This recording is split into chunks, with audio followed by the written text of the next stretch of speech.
Hey, welcome to Full 42. We are late because we were just gabbing for no reason.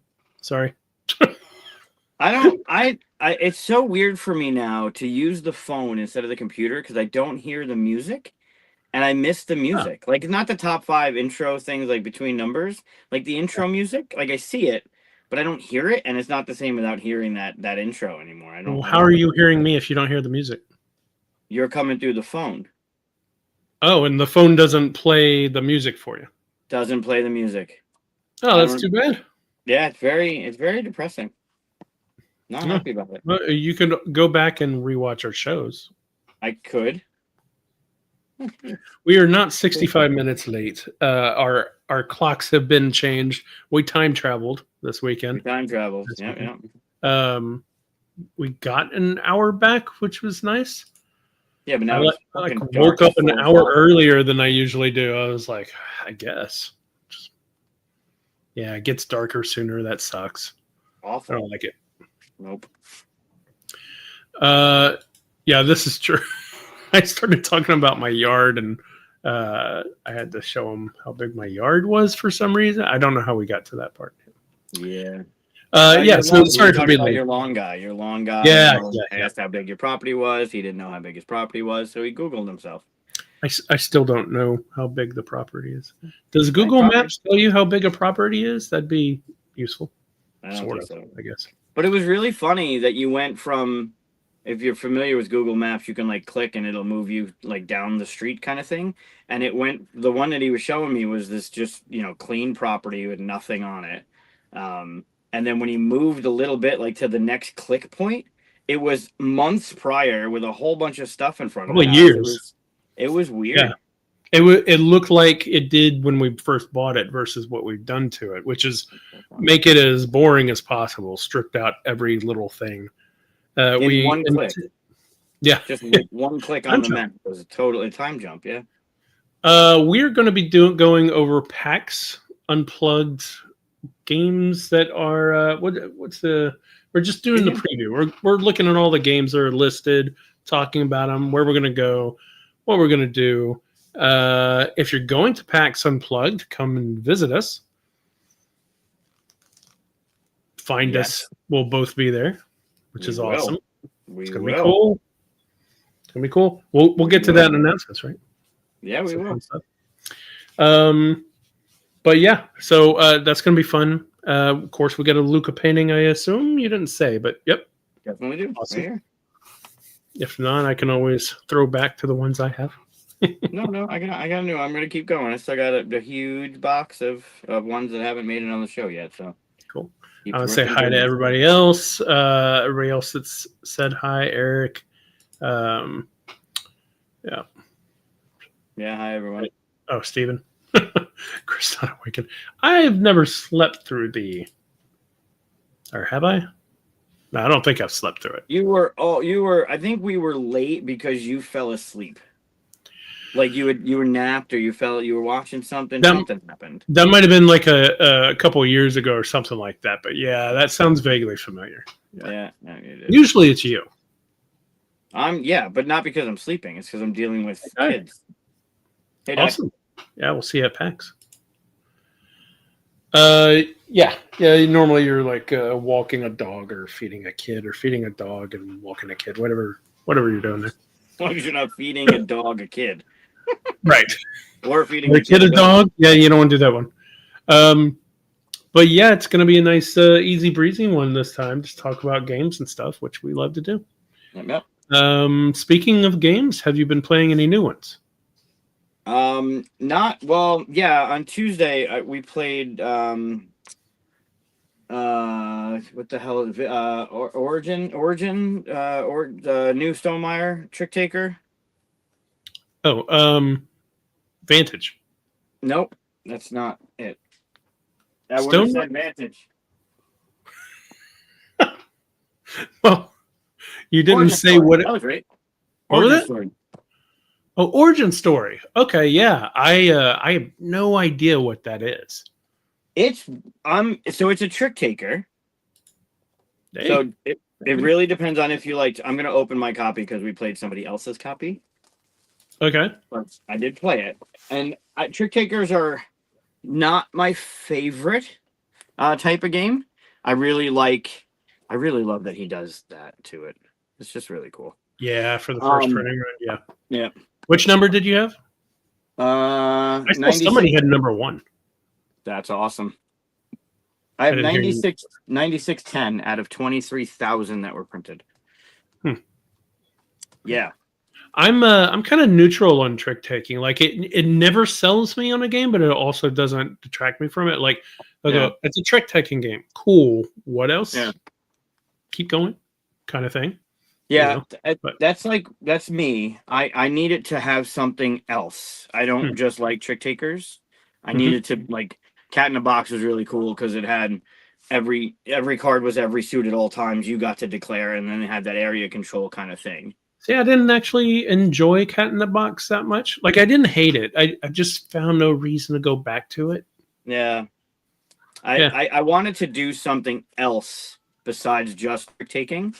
Like Evan's game that we played, the trick taker from Bah Humbug, how the trick taking was like face down and then face up. That kind of. I don't think I played that one. Oh, it's so good! It's so good. I do like Evan's. Yep. He's Evan's, not here right now, so we can say good stuff about him. But yeah, I do like Bah Humbug in the 12 Games of Christmas. I have that somewhere here too. But it just, for me, it has to do something different, right? Diamonds is kind of fun for Mike Fitzgerald because of the way the gems are working, and you can see. Diamonds is good. Yeah. And this one really, there's two things that stood out to me. It's got a lot of gameplay that you're familiar with. The last round of the game, you're going to declare one of the 2 cards you have that are secret, right? And that's your secret ability. Every round, you're going to decide. There's a counter that keeps track of your points, and you're going to count. You're going to decide before you start the trick taking round if you're going to be a hero or if you're going to be a villain. So this is like a superhero thing. Yeah. It's your origin story. I'll get to it in a second. It's really cool the way it's laid out. But you're gonna pick if you pick that you're gonna be a hero, and you get to look at your cards first, and you know what you have. If you pick that you're gonna be a hero for that round, you get 1 victory point for every trick you win. Okay. If you pick you're gonna be a villain that round, you get 4 points for winning no tricks. Oh, you're the nil thing. Okay. You're trying to not win any tricks, right? But then every round, these are also in paper, not plastic, which is fantastic. And how many rounds are there? 8, you said? 5 rounds. Okay. You play 5 rounds, and that's it.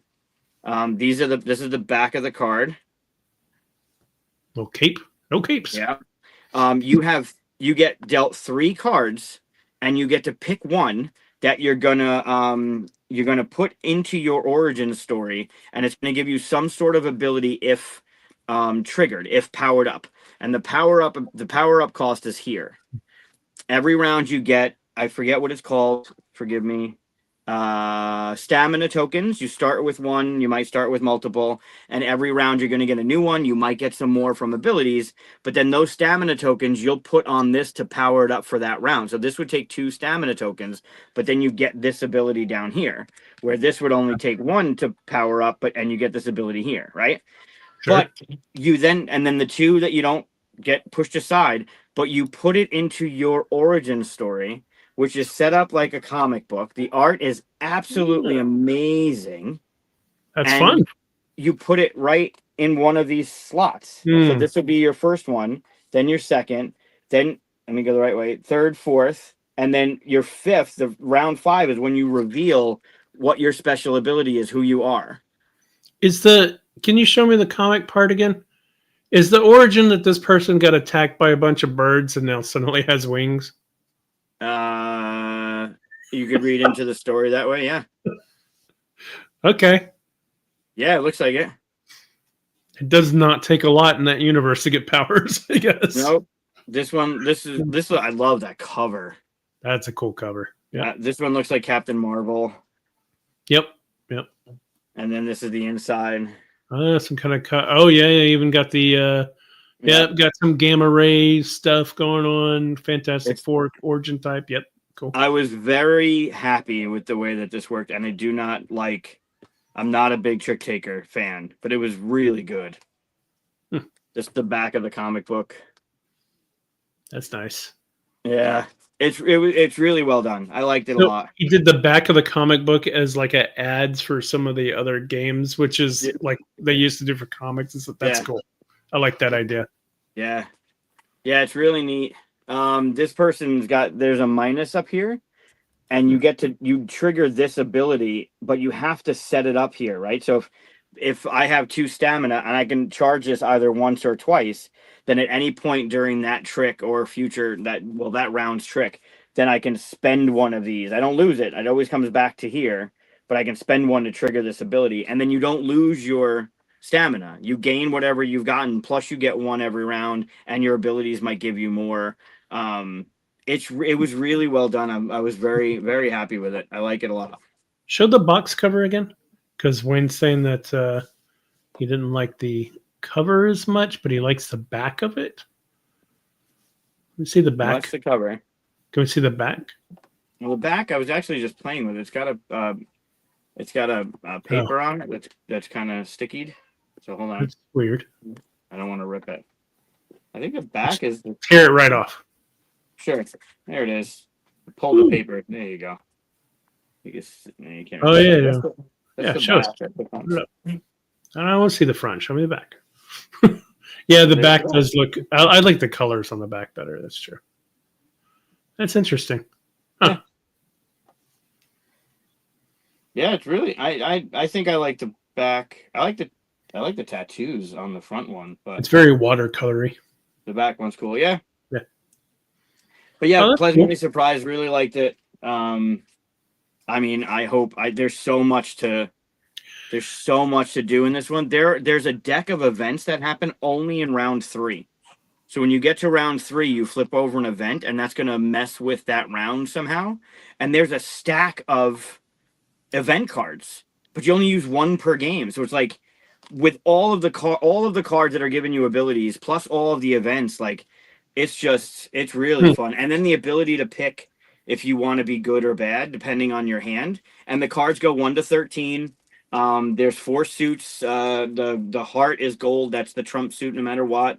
And one of my abilities was you can trade a card with the person either to my left or to my right. So there's a lot of fun things happening with it. I was really, really happy with it. That's pretty cool. It's like $20. It's ridiculous. Really? Oh, nice. Yeah.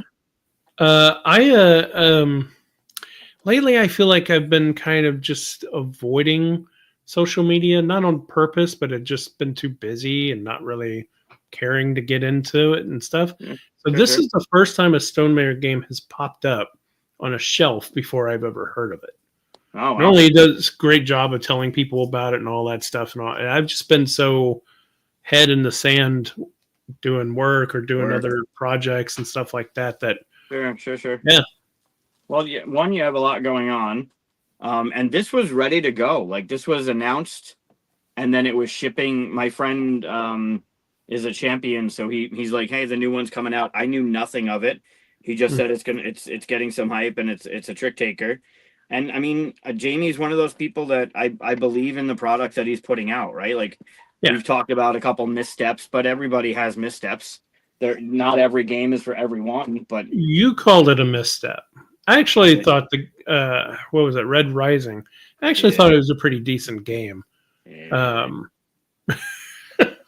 The only game that I haven't played, well, I can't say that anymore. He's making games faster than I can get to him at this point, just because I have a long list of learning ones. But the first one that I skipped was the Pendulum one, just because of the real-time thing freaked me out, and I was like, I don't like games like that. Right. And since then, I've played some, haven't some. I really want to play Vantage. Yeah, I've heard great stuff about Vantage.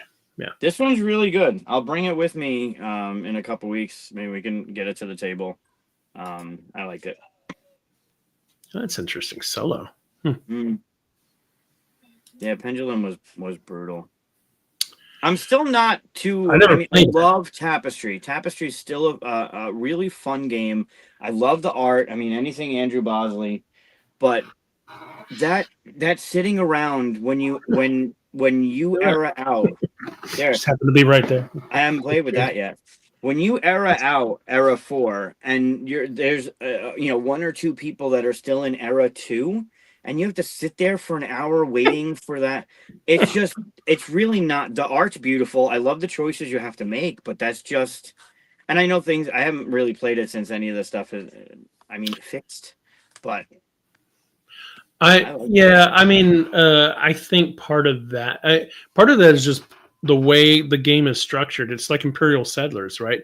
Yeah. You can stop at the end of a round and then someone just keeps going and going and going, Sure. kind of thing. But I think some of that is, whenever they first put out Tapestry, everybody started talking about how wildly different the factions were, and they are. And he put out it just did like days after it got out. He put out a list from top to bottom what he thought were the most powerful to least powerful factions. Yeah. And then he didn't have any fixes at that time. So I took the top half of that list and put them in powerful faction bag, and the other half and put them in a lower bag. Actually, I did it in 3. I had 3 different the middle ones and stuff. And then whenever I play, I say, which bag do we all want to pull from so that we're all kind of the same level? That's the only change that I ever did to it. And I know he came out with a bunch of other stuff to fix or adjust kind of stuff since then, but I've been happy since I did that. So yeah, I really did like it. I like the choices that had to be made in it. Hey, Peter. Nice. At some point, yeah, it can be very AP. Yeah, it's a good one. It's a good one. But yeah, I'll bring it to PAX. It's super easy to learn and play. It's very intuitive. But I like a lot of the things that it's doing for sure. Well, we'll find out in a minute whenever we do a Unplugged if it'll be available at PAX. So maybe I'll just get it. I didn't see it on the list. Oh, well, fine. Spoil the list then. Well, unless Meeple Source is there, I didn't see it there. There's almost always someone selling some of their stuff there. So. Sure. Yeah. And Zadu will be there. Not Zatu. What is the one that sells all the other stuff? Yeah.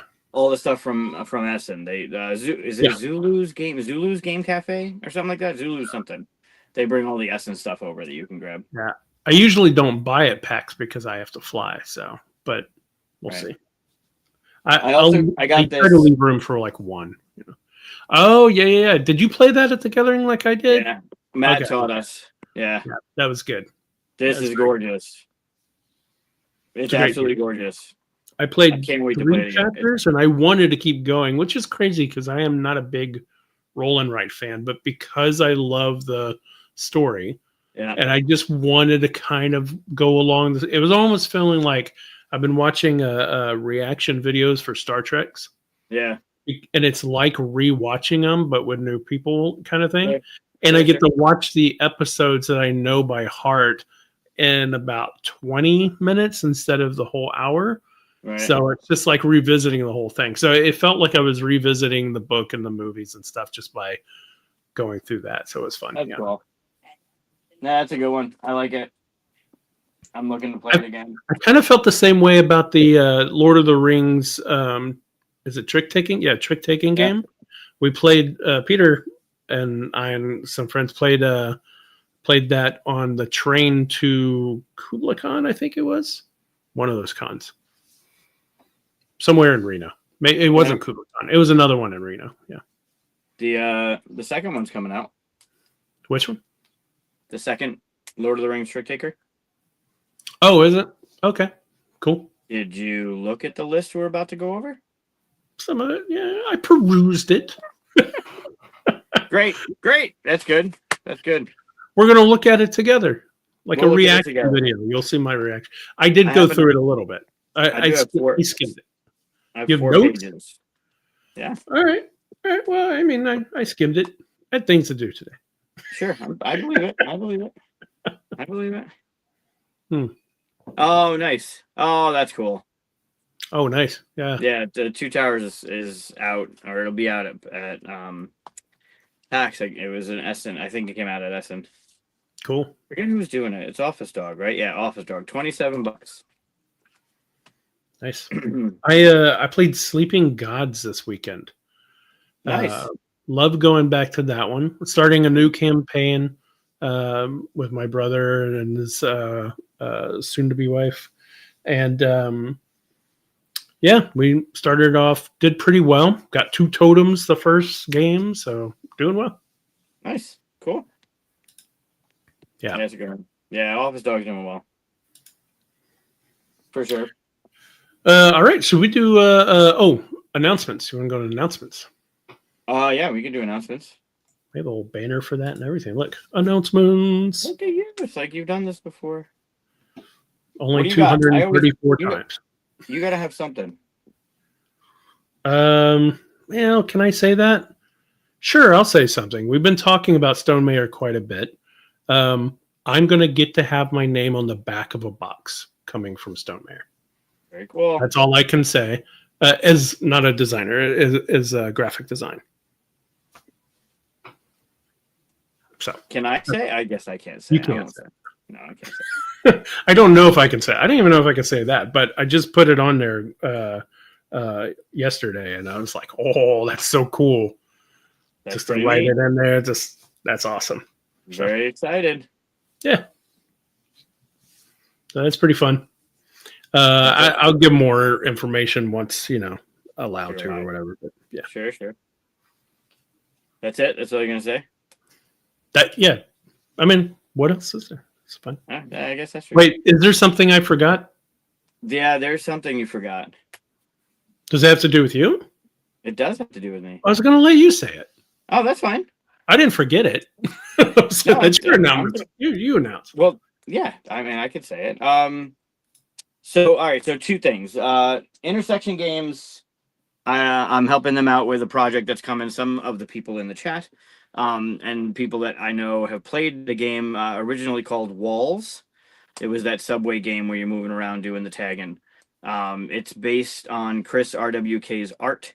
If you know Chris RWK, if this robot kind of looks familiar. I saw your post about it. It looks cool. Yeah, beautiful art. The dude's awesome. I watched a little documentary on him, and he joined one of the calls. Just a cool dude.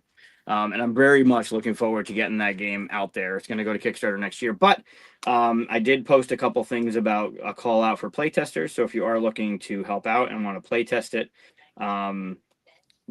you reach out to me. I'll give you more information rather than talking about it here. But that's starting up, and a lot of stuff's moving forward on that. Very exciting stuff.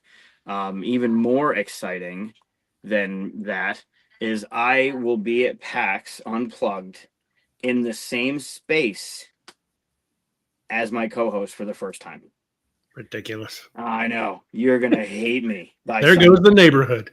Yeah. So I'm jumping on with Cardboard Alchemy to help them with events and con coordination and stuff like that. And the first trip will be to PAX. So you'll see 2842.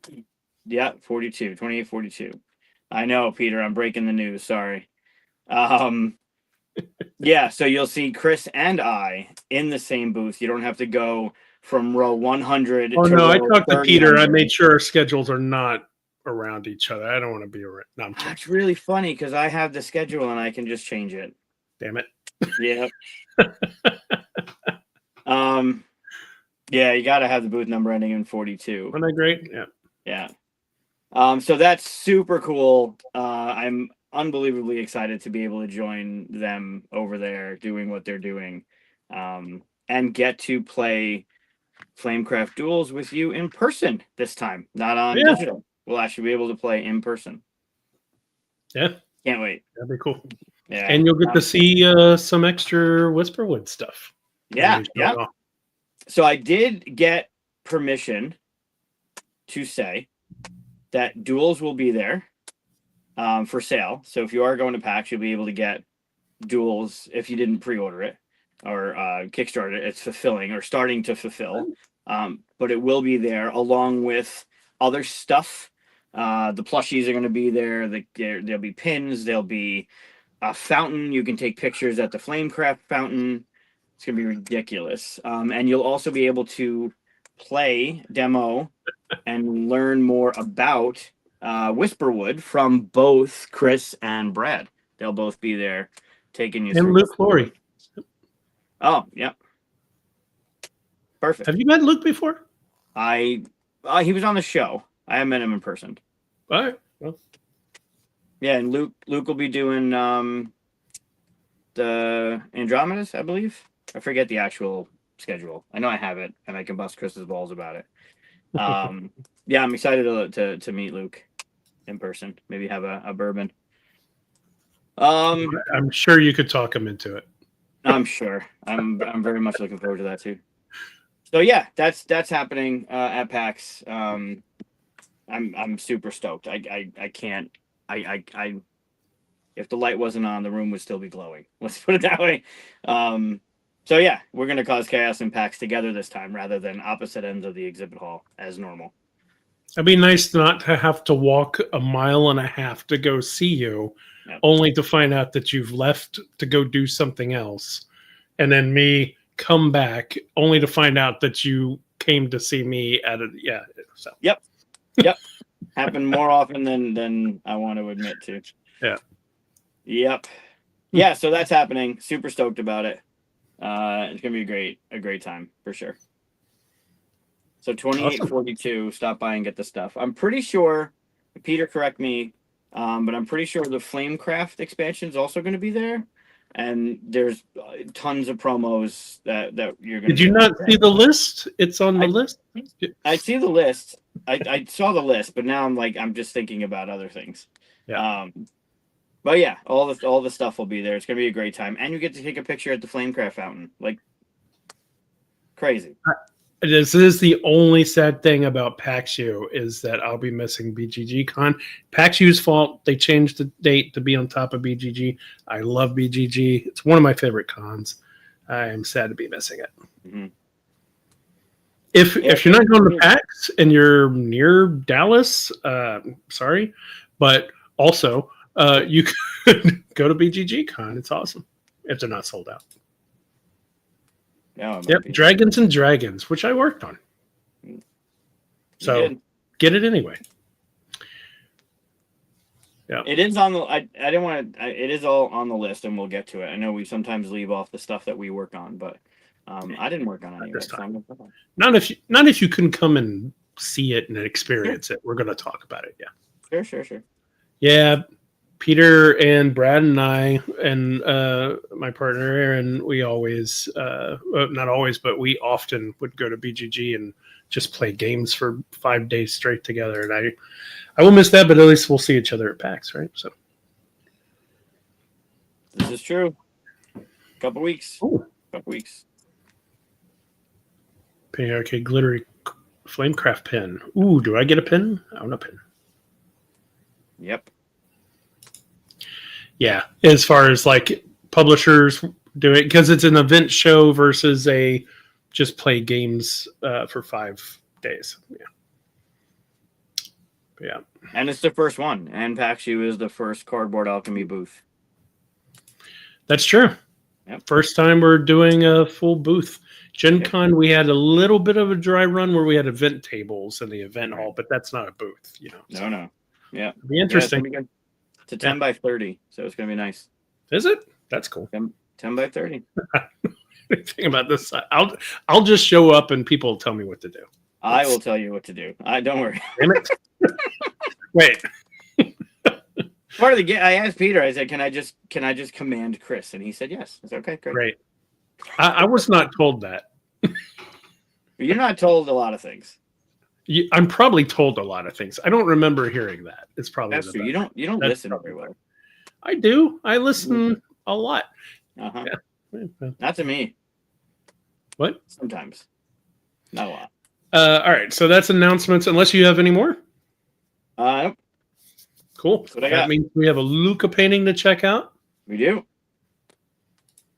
Yeah. So part of the Luca painting, he turned 4 yesterday already. It's crazy. And on Saturday, we took him to the Museum of Play, the Strong Museum of Play in Rochester, which is a little over almost an hour and a half away from here. But it's the first time I had ever been there.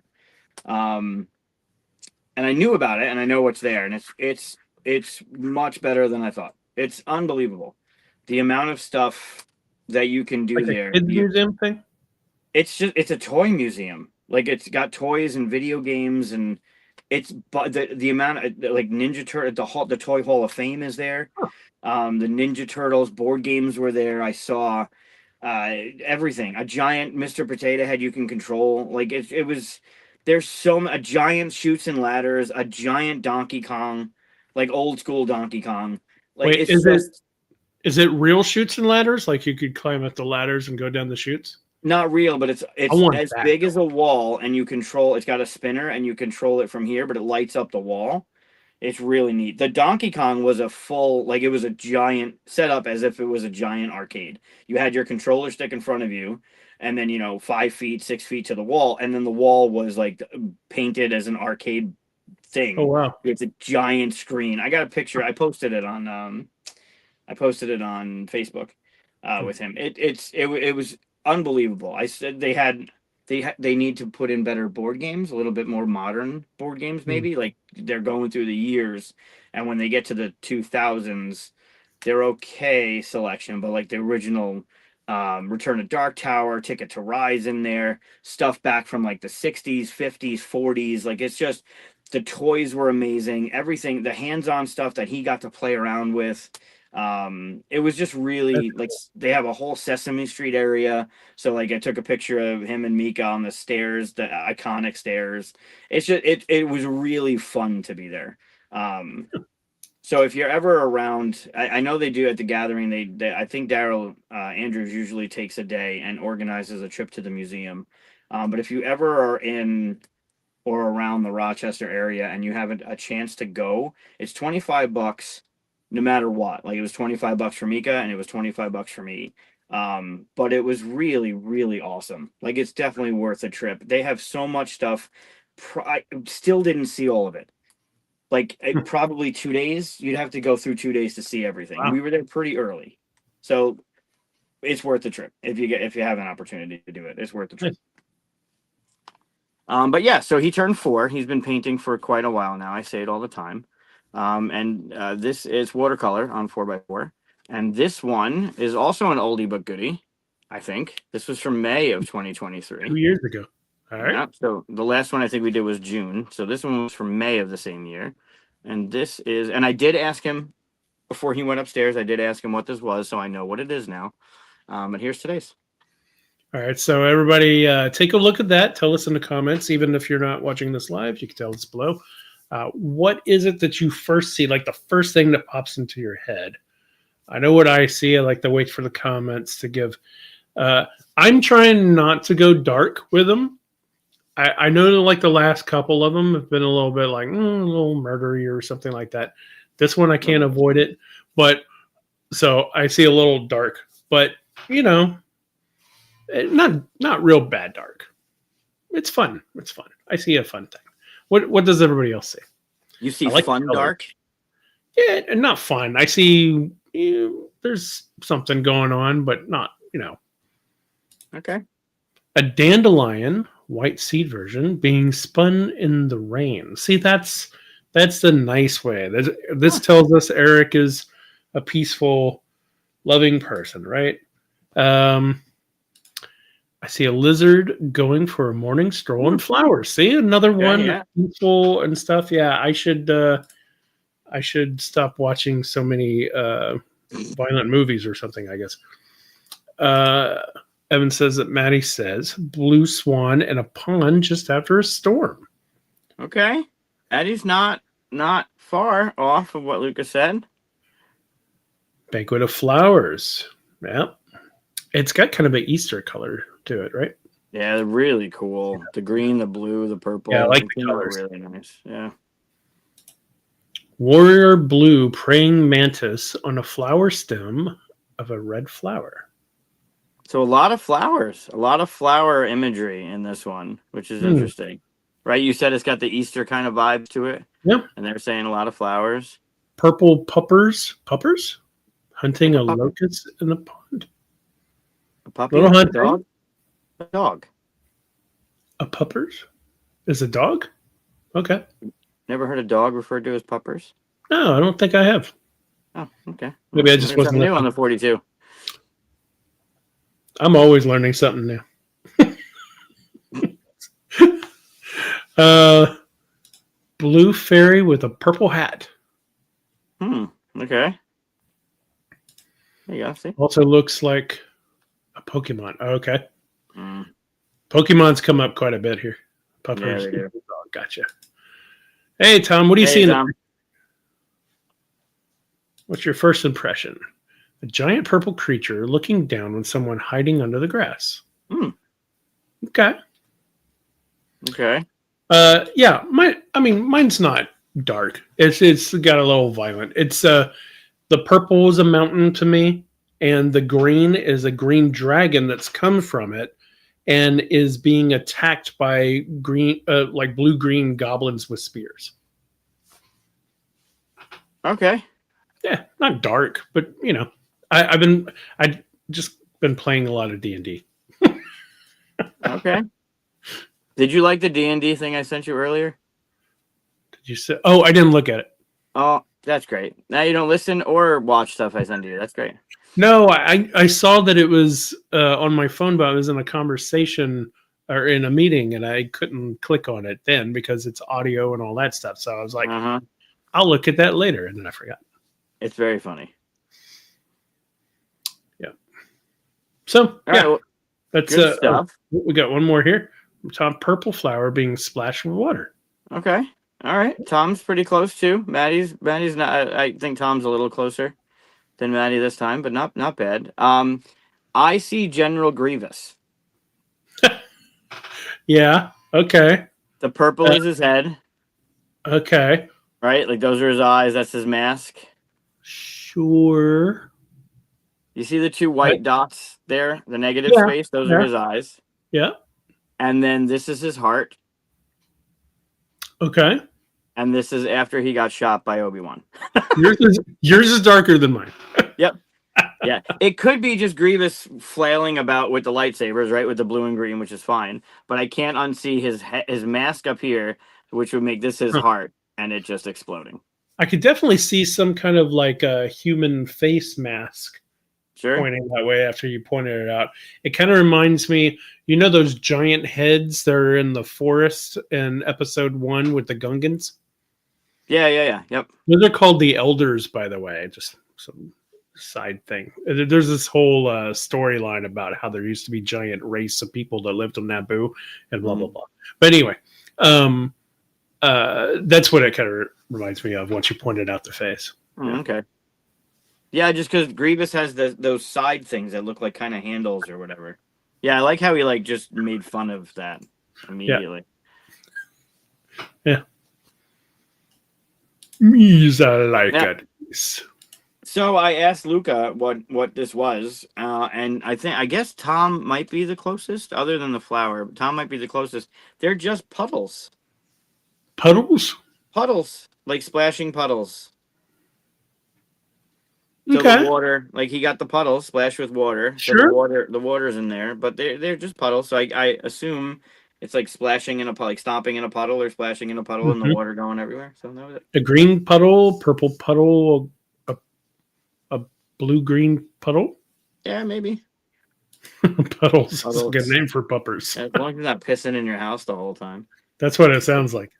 Yeah, I really like this one. I love the colorway. I love that. I mean, I definitely see a dragon or a lizard or something down here. Yeah. Right, green. But yeah, that was it. That's today's. Cool. Yeah, I like that one. I like the colors in it. Yeah, the colors are good. Nice. They're good. All right. Let's do our thing. All right. So we're going to go through the list of games that are on BGG and just kind of, give some thoughts to some of them. We're not going to talk about every single one. It's like 281 games. And got all 260. 8 more have been added since I sent you that message earlier this evening. Yeah, 260. That's the same thing as 281, right? Yeah, I guess. So yeah, we're going to talk about the list of PaxU games. Let me share my screen here. Probably. Maybe. Where's the button? There it is. There we go. Is there anything you stayed away from? Is there anything? I just went to the list and started going down. Okay. Because some of these are for demo, some of them are for sale, some of them are yada yada. For me, like I said, when I go to PAX, I'm not buying that many games because I'm flying home. Right. So I'm more like shopping around, like, ooh, what do I want to get? So I like demos. Demos are awesome. Demos is what made me like have to get Flip 7, right? I saw a demo of it. I played in it one round, and I was like, okay, I got to go get this. Which that's before the show, a friend of mine sent me an image from Facebook. Flip 7 now has a Grinch edition. Did you see that? I thought I saw something else that wasn't like I didn't see Grinch, but I thought I saw a different type of edition too.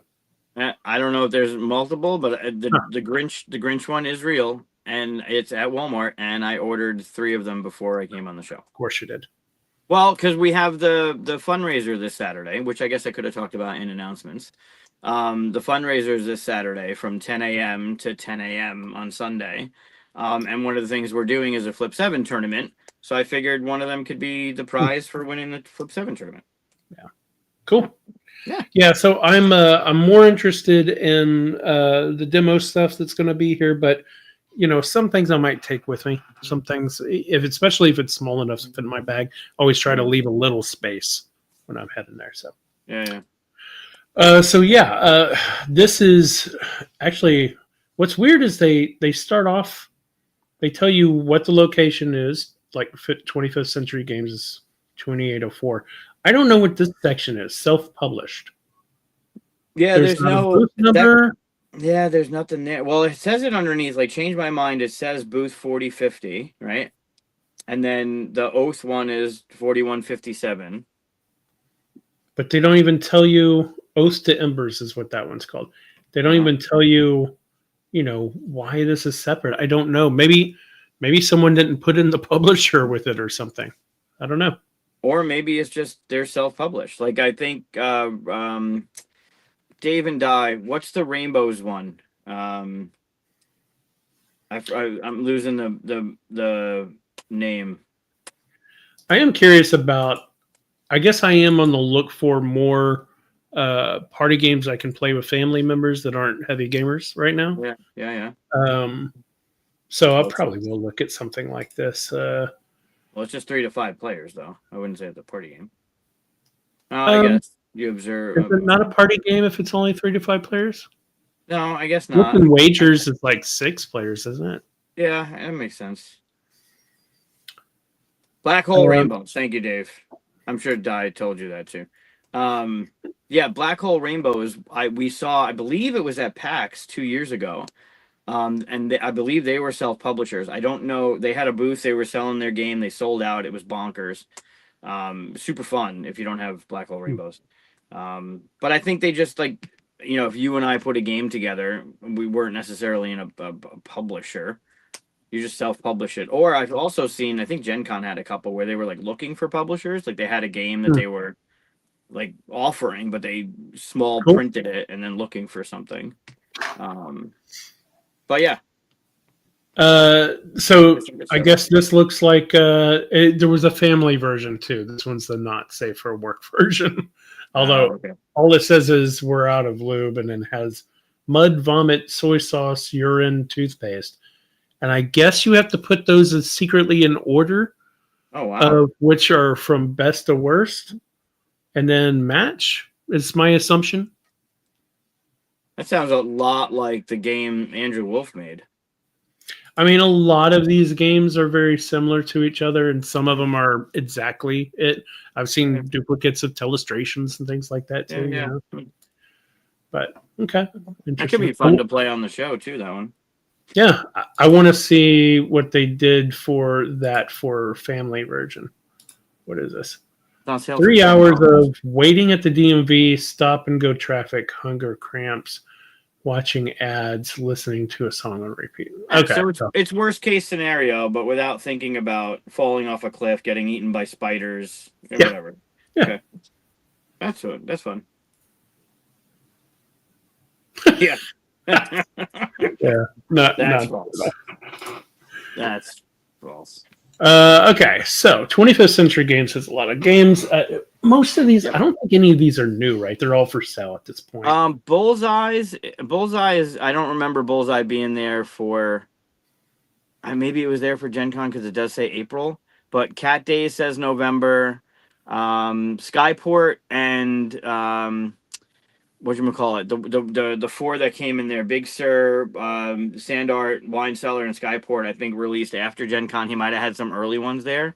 I think the Raw and Ron, Raw's getting another print run, but the Raw and Right, I think, is new as well.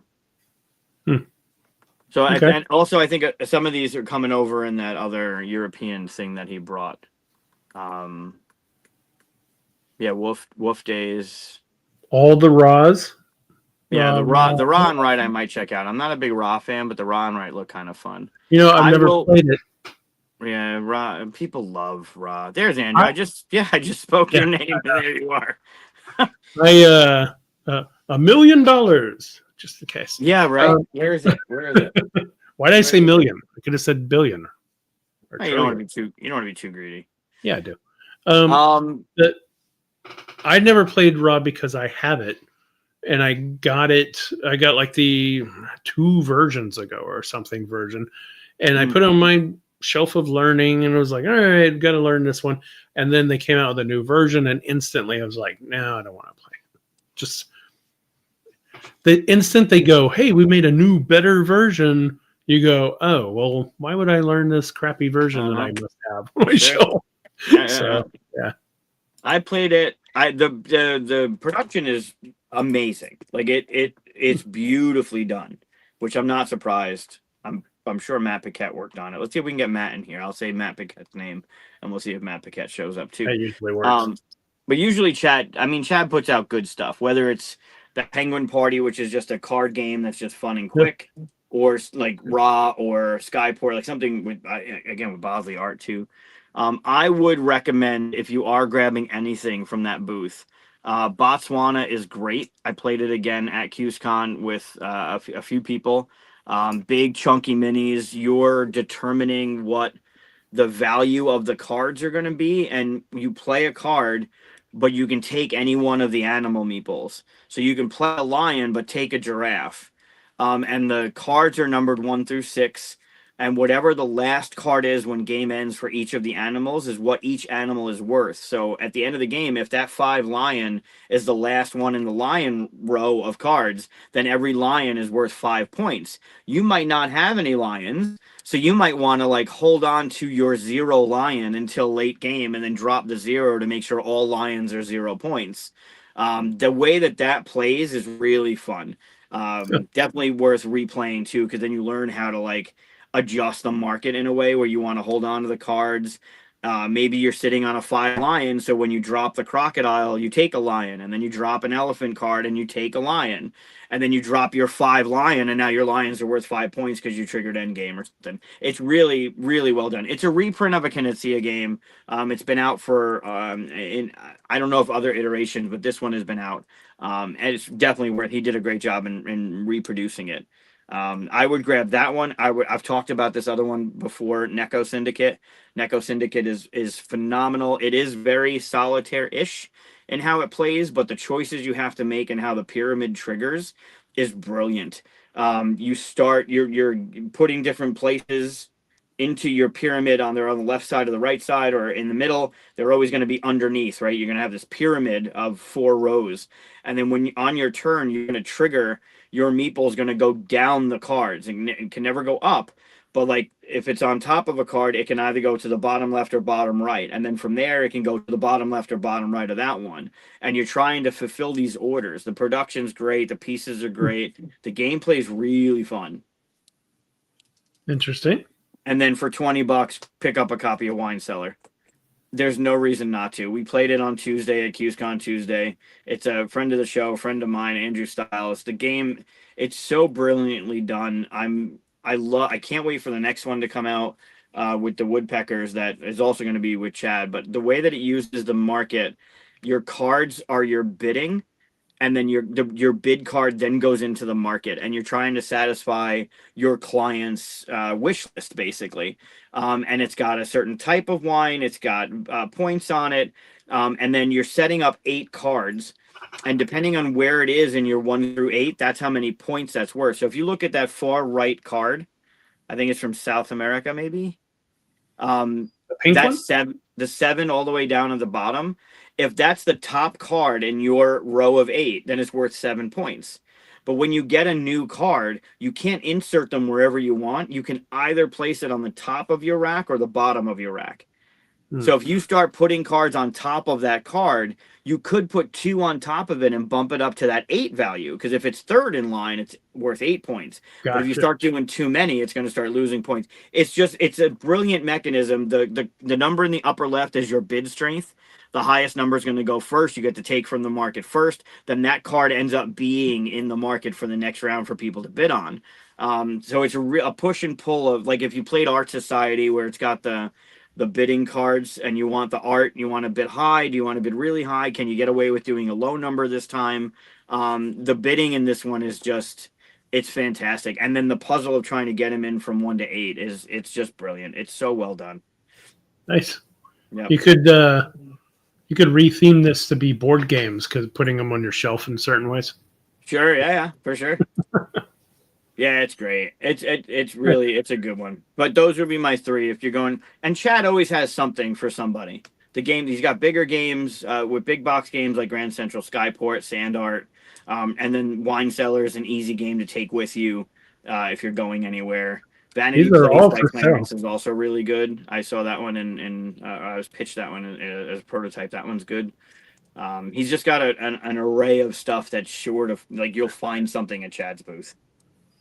And I wonder how much of each one he's bringing. Yeah.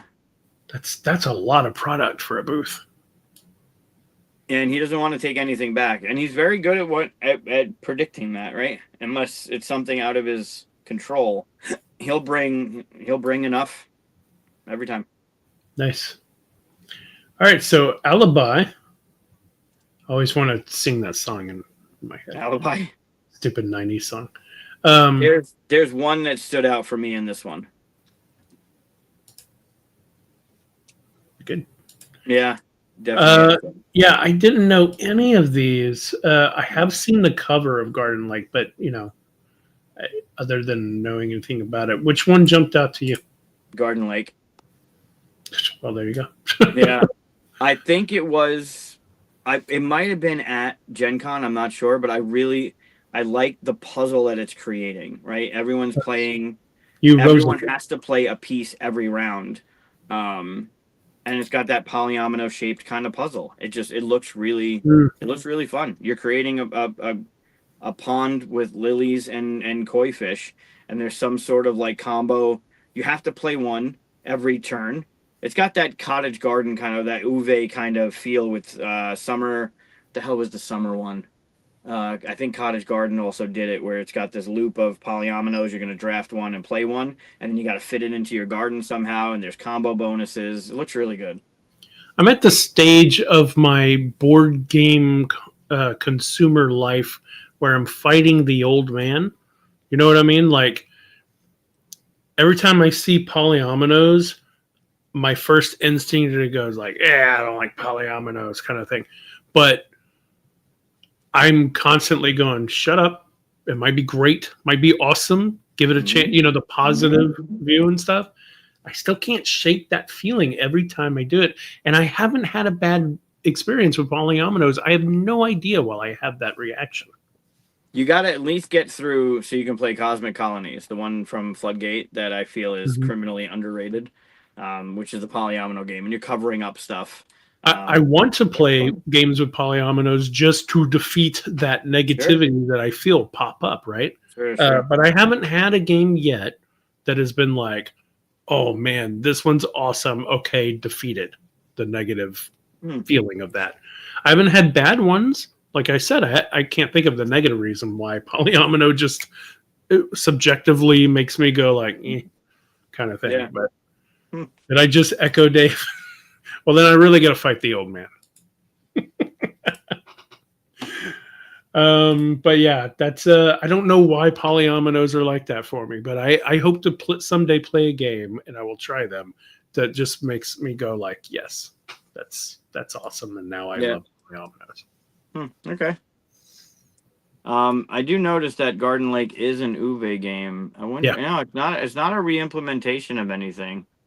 Cool. Although he does like his polyominoes and those tile kind of things. But yeah, it looks good. I mean, the other one's curious, but that's the one that I think I want to. Which one's curious? The other ones look curious. Like I want to know what dirt and dust is. It's got that deck bag, that elusive deck bag and pool building as a thing, which I don't know what it could be, but it's got dice rolling. And it's got the pool building. You know, it's a great example of what I was just talking about. I used to feel that negativity about any racing game until I played. What's the one with the pool? Downforce? No. Downforce, yes. Yeah. Until I played Downforce, and now I love Downforce, and now I see this, I'm like, ooh, is this good too? Like that negativity's gone, right? So I'm just waiting for that polyomino one to do it for me. Okay, this looks cool. Yeah, it's a really great picture there. Oh, there you go. Oh, really? Okay. Interesting. Note to Burn Park. Burn Park didn't do it for me either. I didn't hate it. It's a good one. I like that one. I didn't hate it, but it just, fell flat for me for whatever reason. Just a subjective thing. I can't say it. Sure. You still feel that negativity about racing. Interesting. Richard Lanius has a racing game coming out. I forget what he called it. Didn't he already have one that came out? Yeah, it's different. It's team-based. Yeah, I wish I remember. Oh, it's also really good. Really good. Another thing that'll just knock away that negativity is the one that is it Thunder Road? Where you're putting down the roads and you're racing each other and you're shooting each other and stuff. That's hilariously fun. Yeah, it's like Death Race. It doesn't sound great, but I love playing that game. Yeah. And I don't usually like games where you attack each other, but it's great. When you go in knowing that that's the game, it makes it better. Yeah, it's like, I don't like, dangerous driving, but this is like, hey, you want to get in bumper cars feeling like, yeah, sure. Right. Sure. AEG has no image coming. Yeah. Promise I won't do that too many times. It's a joke. That elusive. Yeah. No, I did see the ad for this. This is a new John DeClaire game coming out. Same world as the Mystic Vale. Mystic Vale. Yep.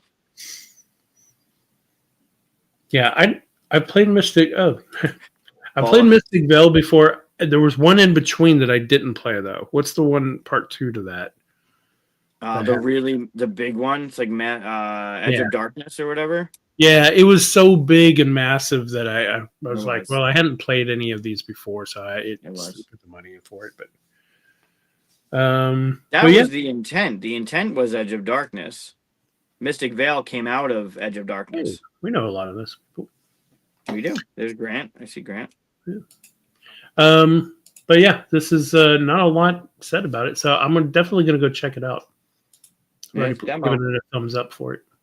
Coming out next Gen Con, it looks like. Yeah, but there's a demo, so I'm gonna go check that out. Yeah. 2742. Hey, we're 2842. They should be right next to us, right? Right next to it. Yeah. Easy done. Oh yeah, we didn't talk about the booth. 25th Century is 2804, so that's right near us. And then Albi is 2701, so that's also kind of close to where we're going to be. Nice. All AEG is 2742, so that's one spot over. Yeah. And then All Play is 2911. Oh yeah, bunch of good stuff around this. Yeah. This one's got a bunch that came out. Merchants of Andromeda. Dave, I think Di might have liked this one too, but I'm pretty sure Dave is the one that told me like you need to play it because it was that good. Which means he probably beat Di. That's why he likes it. Yeah, I think there was a I don't know if I could say stuff about this. There's an interesting, sometimes names and titles and stuff get used in different ways at the same time. So Sure. That makes sense.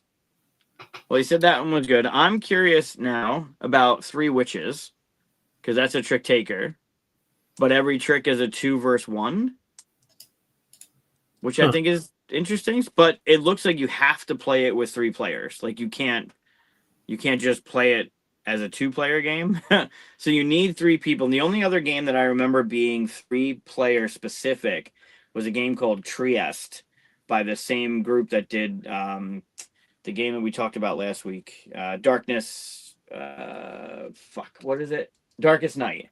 The Victory Point Games did a game called Trieste, and it had to be 3 players. So I'm curious about this one. But I like that it's a 2 for 1. Like every trick is a 2 for 1. Oh, that's fun. That's cool. Yeah. Huh. That's cool. Merchants of Andromeda's Edge. So Three Witches I'm Three curious Witches about. has been out for a while, hasn't it? I've seen this art somewhere. I don't know. It says NA as a release date, but it's one of all play small box games for $9. So I maybe it's just the artist I've seen before. Maybe. French Toast. Oh, that's cute. Yeah, this has been out. I have a copy of this. This one says all play. I have a copy of this. This has been out for years. Yeah, High Society is good. So they're just telling me what they're selling. That's a Knizia, yeah. Merchants of Andromeda. The Networks, it doesn't have an image. And I'm curious if they're just like the new version of it is just going to be called Networks Prime Time. But that's Gil Hova's older game from Final Ferret. The Networks is another one of those criminally underrated games that is not talked about enough. The game was so well done. I'm glad they picked it up and they're redoing it because the Networks is fantastic. It's interesting they're redoing it because a lot of the stuff is puns about current TV then. So, and some famous ones before that. So I wonder if they're going to update it to like Game of Thrones or, well, that's not current anymore either, but Sure. Well, kind of. The new show's coming out soon. No. What? I mean, whatever. So yeah, the Networks is on my list of something to check out. I loved that version of it, so I'm sure Joe's going to do a great job with it. Pinatas looks kind of fun. It's another Knizia game, but again, it's a trick taker. But you want to it's that game that we played at the gathering, Schadenfreude, where you want to come in second. This one you don't want to be last. You want to come out as late as possible. You just don't want to be last. So again, one of those games that has a trick to it, something fun, different than just being a trick taker. So I'm curious about that one. I like the artwork. It's cute. Yeah, and it makes sense with the pinata, right? Because if you go first, you're going to hit it, probably not crack it. But you don't want to be the last person because then it could get cracked before you. So you want to be the person that does it. It's kind of cute. And that poor pinata looks absolutely terrified. Soda Jerk I want to look at just because it's Chris Yee. And I like Chris Yee from the Dice Tower. Yeah, it's another one of those small box games too. It is weird that he made a small box game too, because generally whenever he and Wendy talk about the games that they like the big Euros and stuff. So maybe he's just dipping a toe in for fun. Might as well. And the other one that stood out, and we've talked about it before, is Twinkle Twinkle. If you haven't seen Twinkle Twinkle, Emmons game, it's so beautifully done. The components are amazing. That's the expansion. Close enough. Sure. But pick up Twinkle Twinkle. Twinkle Twinkle, it's a beautifully done game. And it's fun. It's a good game, but it's just beautiful. Cool. Yeah. Asmati Games. Innovation. There's a new one. Nope. It's been around for a while. Fourth edition. Yeah. I think I have like the second edition of it. Mystic Curling Club. Yep. Its demo only is coming out next year. I think we might have talked about this one in the Gen Con preview. Curling? Yeah. Dice curling with magic. Okay. I want to know more. Interesting. Okay. Busier. Let's see. The Game Maker. Okay. So they'll be there for demo. Yeah. So Derek, I get to see what I'm not getting because that costs way too much money. It did. Derek brought the prototype copy, which is phenomenal, even in prototype, to QSCon, and he left it after QSCon. I just had to ship it back to him before their convention. What are you looking at? What is that? Oh, yeah, all the games that are in it. There are over 300 licensed games in that thing. It is beautifully done. If you have a chance to demo it, it's gorgeous. I'm looking for the good games. There are a lot of good games. Yeah, but the really good games. Yeah, these are all. This just looks like my collection, really. Yeah, seriously. Peter says Duels is in it too. Yeah. That's awesome. Living Forest. OG Puerto Rico too, not the remake. Wow. I thought we had 2 games in here. He said Flamecraft and Duels. And okay. Is Andromeda's Edge not in it? I thought we had Andromeda's Edge in this one too. I guess they didn't put it on the front. I'm sure they have a lot more than this. So. Oh, they'd have to put it on the front, wouldn't they? No, I don't think so. They don't have to, do they? It does have. Look at the E. Oh yeah, there it is. Andromeda's Edge. There you go. It does have it's got that rondelle type of thing that Fromage does, and Formaggio's coming out soon too. That Ben did for that one. But it's just on steroids. It's got so much stuff going on, and it's super intuitive. Like, it looks, when you look at what's on the table, it looks like there's a lot of stuff, and you're like, nope, I'm out. It's just really smart. It's very well done. Hansa Teutonica, the good one. Nice. Oh, look at that. That's clever. That's good graphic design work. So it's a game designed by Ben Rossett, right? Yeah. The 3 games that are underneath there are 3 of his. Fromage, Between Two Cities, and Search for Planet X. That's cute. There's Flamecraft, yeah. There's Flamecraft, yeah. Where's Duel? Yeah, so that one, if you haven't checked that one out, definitely check that one out. And then the one underneath it, I also don't know anything about. It's not coming out until next Q3. Haunted Mouse? Yeah. Haunted by their dreams, mice work together to shed their fears and wake up to cheese. Jeez, that seems dark. That got me. Like, I want that. I just want to know what's going on in it. It's a shedding game, hand management, cool. So I just want to look at more of that. I want to see what's going on over there. So that's on my list too. Bitewing Games.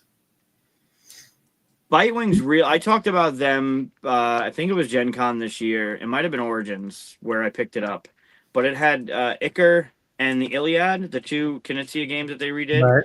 And I talked about the production value of it and how all the stuff fit in the box. Like, it's beautiful. Those 2 games, those 2 right there in the middle that you just keep passing by, Gazebo and Gingham. The art on that is beautiful. I was about to look at the art on Ego. Yeah, Ego looks good too. And then the 2 underneath it, Orbit and Silos, I'm assuming. They're both Knizia games. They just have a ton of them. Ego is Knizia, Gazebo is Knizia. I love that art. Yeah. It's really cool. It's a very nice box. Yeah. Oh, they're going the nice tiles direction. They do really good upgrades. I mean, it's the production of their stuff from what I've seen so far is really good. Look at the ants. Yeah. That's adorable. The donuts, the cookies, the cupcake. It's just, it looks great. Deploy ants on a picnic blanket to connect and stockpile sweets. Cute. Yeah. Huh. All right. Yeah. Check it out. Yeah, check their booth. Yeah. They usually have something 3102. pretty damn good. Yep.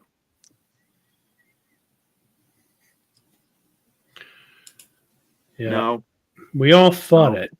No, I did not until I read it. I didn't think Oh, I it. thought it the second I saw it, but I tucked that one far away. bam.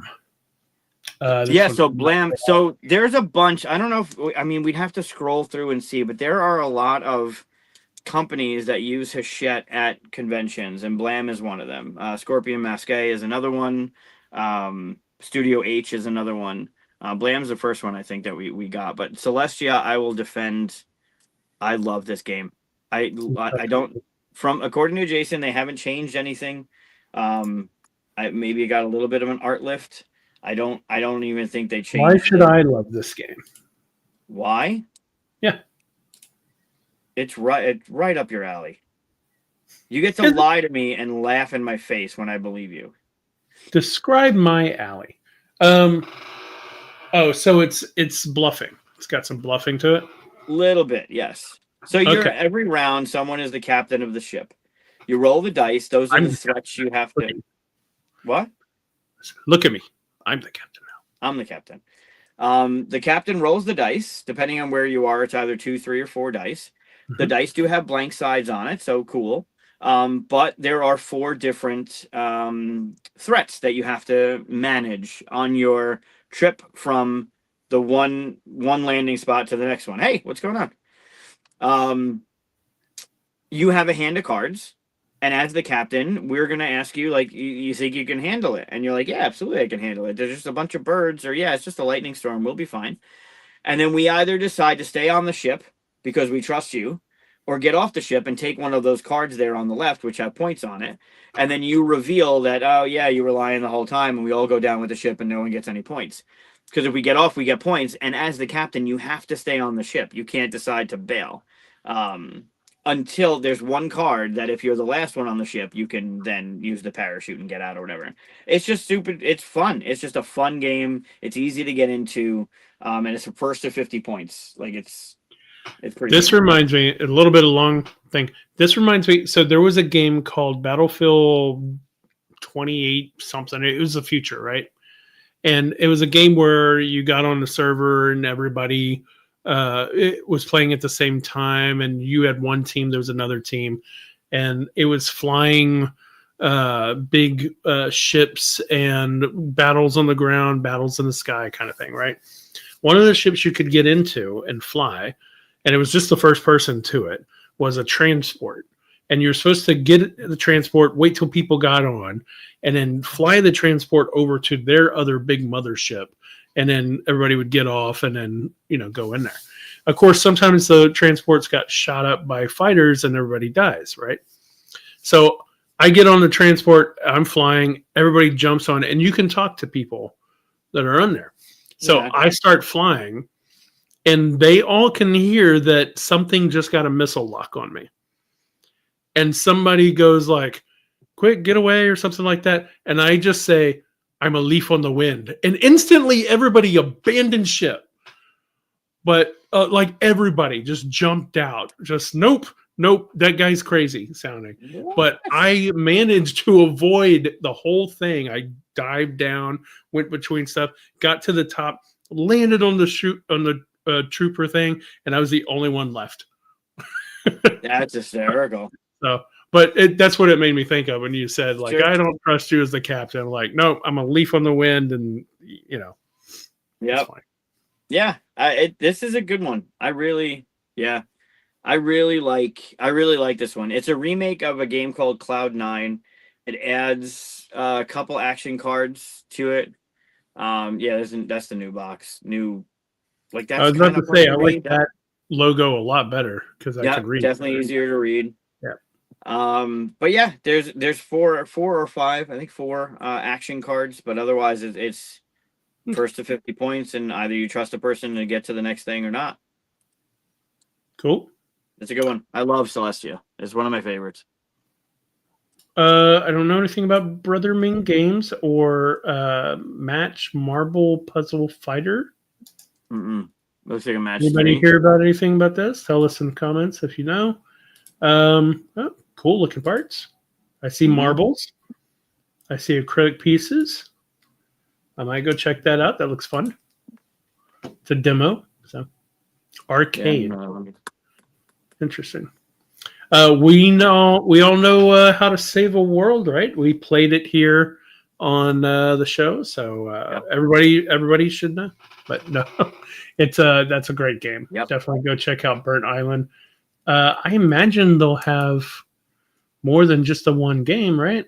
Yeah. This is just what's new, I believe. And do they share? Do you know? 33, 42. Hey, 42 again. Yeah, another 42. Yeah. Do we know if they are sharing the Big Kids Table thing?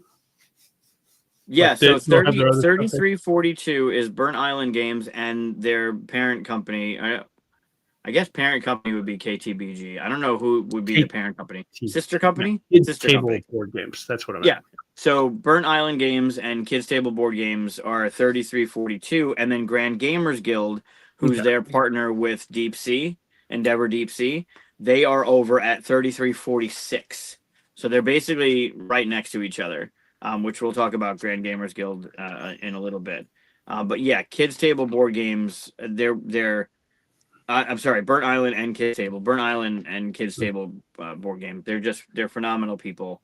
Their games are amazing. How to Save a World is still one of my favorites from this year. It's a good one. If you haven't seen it, go back and check out when we played it with the designer Yuval and a still image of Sean because his video wasn't working. It's just a great game, and you'll see the development of the game in my head as it works throughout the gameplay. It's so phenomenal. It's a cool worker placement. You should check it out. It's got an interesting thing that I haven't seen in other worker placements where you have to pick one side of the board kind of thing. Look at this 20th anniversary for Suro. You played Suro, right? Yeah, Suro was good.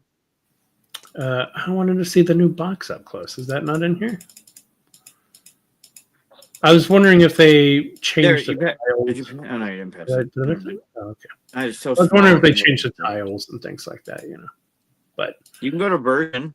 If you go to the main page, the first page, go to versions. Fine. There you go. It's okay. I'll show you how to use it. It's a pretty box. I wonder if they've done anything else with it, though. Let's see. The tiles look the same. The board that you put it on looks... Oh, but they have little... look at those little pewter pieces to use. That's fun. That's from that. Isn't that the wooden version that was like a couple $100? Oh, maybe. Yeah. Suro's a great little game. So was Roll for It. Chris's game Roll for It. That was pretty... I enjoy that one. A nice little dice trucker. I don't think I've ever played that one. Trying to satisfy. Yeah, it's like a recipe game, right? You roll your dice. You try and put your dice on cards, but you don't get your dice back unless the card's already claimed. So you're locking in your dice until that card is spent. So go on. Cool. Arkwright. Seen that before. Capstone. Yeah, we're in Capstone now. Yeah. They're at 2127. Always kind of walk by, see what they got going on. You see what they have going on there, the third one on their list? Big box. I saw somebody holding this, yeah. Yeah. Yeah. I don't 10 years. It says 10 years in one box. Yeah. I mean, it is my number one game.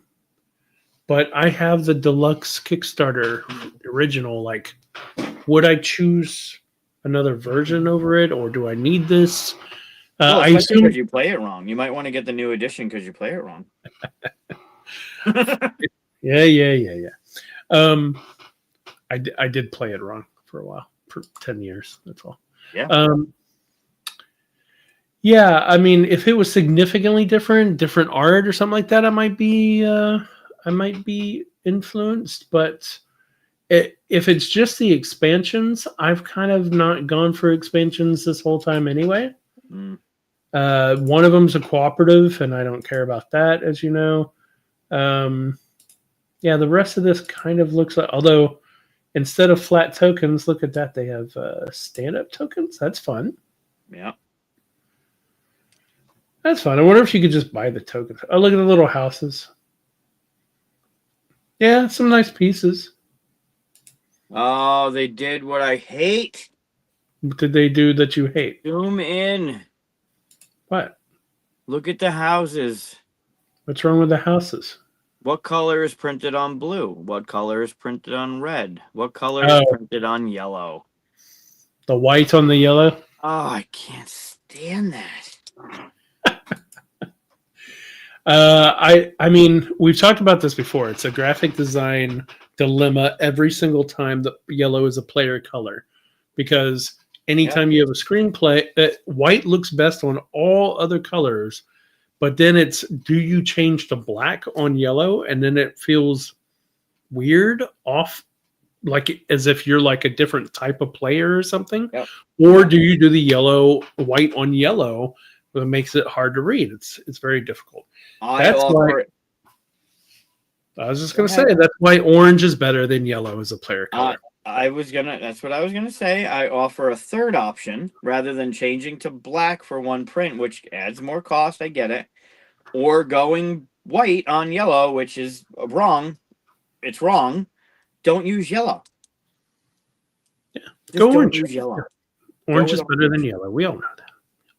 I mean, if there's a colorblind thing with orange and red or orange and green, then just change it. Just don't use. If you need to, if you're printing on it with white, like it's fine with the meeple there with the colors. Like you have this the printing on it. That's great. Don't do white on yellow. Just stop doing white on yellow. Yeah, yellow's great. Just don't use white. Yeah, but so here's the thing: if you have blue, red, and green all have white, and yellow has black, it feels like that's functionally different. It feels like, oh, do I get to do something different? Or yeah, it's very strange. Right. Yep, it's true. I'll tell you what, anytime I can, I won't say when I have or haven't, anytime I can, if I'm doing a yellow player color, I try to sneak just a hint of orange, just a little bit of red in the CMYK, because it makes the white pop. Right. So you can have what people will generally think is yellow, but if you just sneak a little bit of red in there, you'd be like, oh, it pops just a little bit more. Yeah.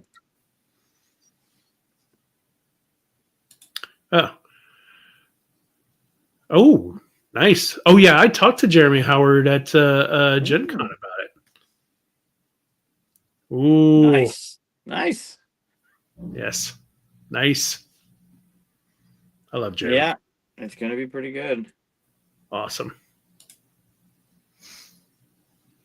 More will be coming out soon, right? I'm sure you'll be. Love you all. Yeah, I mean, at PaxU, you're going to see a lot, and I'll tell you all about it. Just stop doing white on yellow, please. Just stop it. Just stop it. Just don't do it. It is always a dilemma. Find a way around it. That's a fun game, actually. Have you ever played Word on the Street? I know he doesn't mean it that way, but anyway. I don't think I have. It's a silly team game. It's silly, but it's a word game. So there's a board. It's a street, and you put all the letters of the alphabet on them. They're like wooden pieces.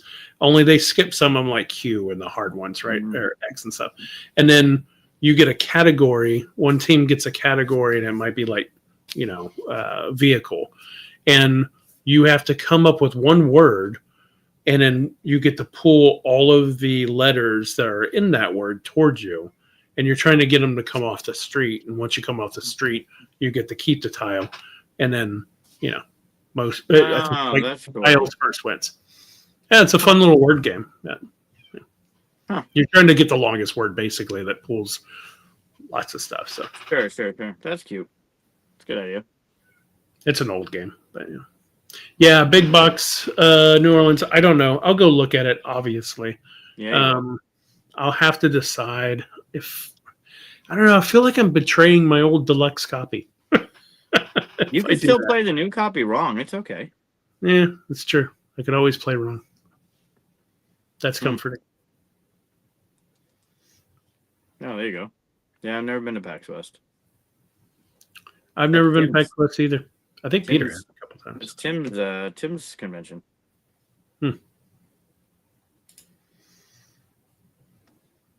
I can see that.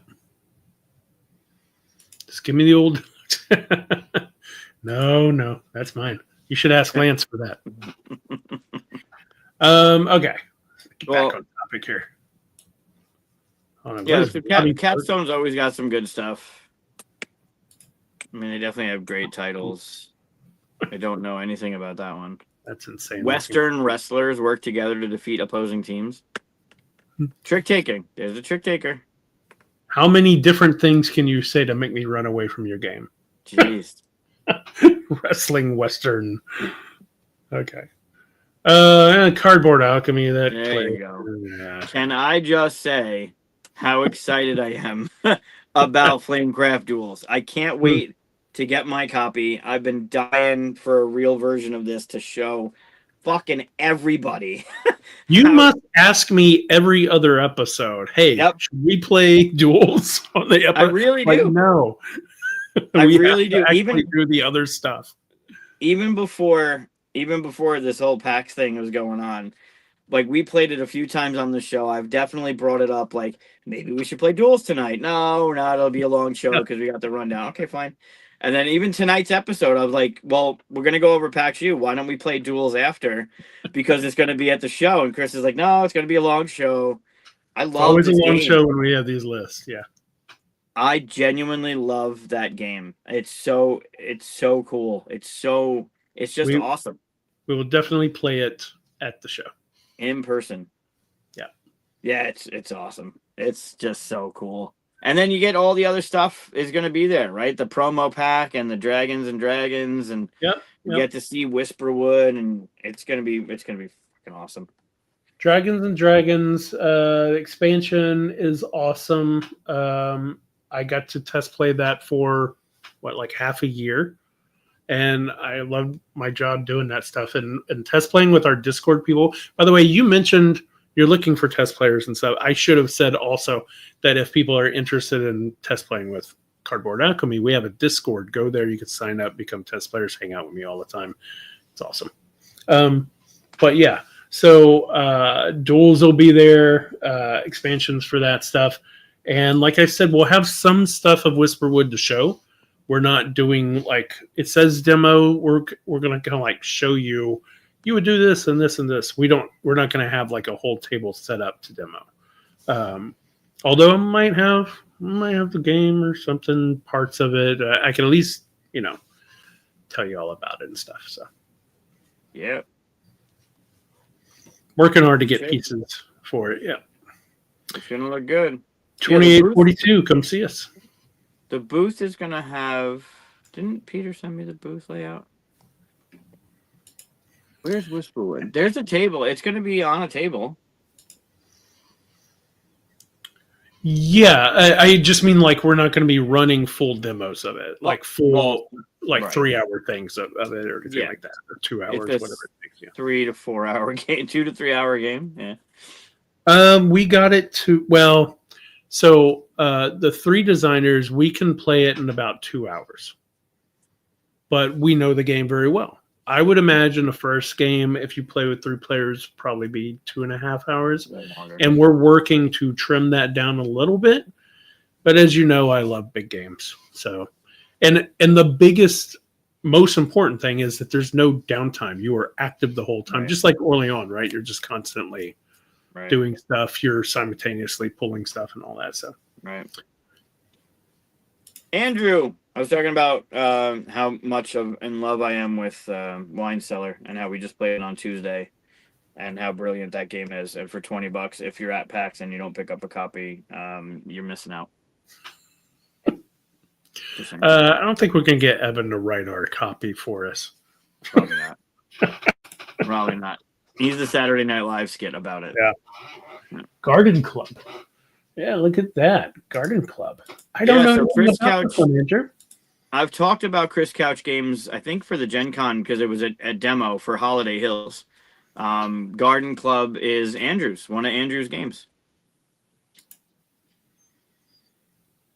You got it, buddy. It's genuine. It's honestly, I mean, I loved the way that you had that mechanism going when you showed me the woodpecker game. I really honestly do enjoy that game. I love the way that it works. Not just In-game because you're here, because bonuses. I didn't know you were here. But I really do. I love that game. In-game bonuses, check. Pattern building, check. Tile placement, check. Yeah, I'll check it out. Yeah. Chris Couch. Yeah, where are we? 39.57. Yeah. That'll put you not too far from us. Yeah. Mm-mm. No, but I talked about this company with Holiday Hills. Holiday Hills looks super fun. Man, they do almost nothing but holiday stuff, huh? I mean, I guess those are all expansions. The promo, the Let Us Know is a promo. The Santa Krampus is an expansion. The Wreaths and Wonders is expansion. And then the Jingle Bell Roll is another game.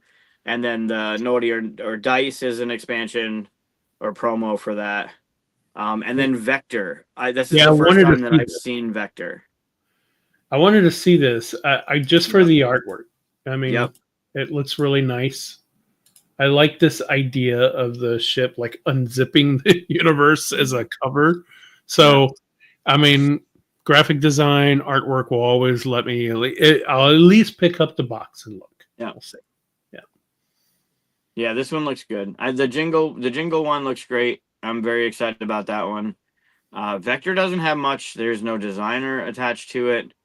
It's got action points and game bonuses, tile placement.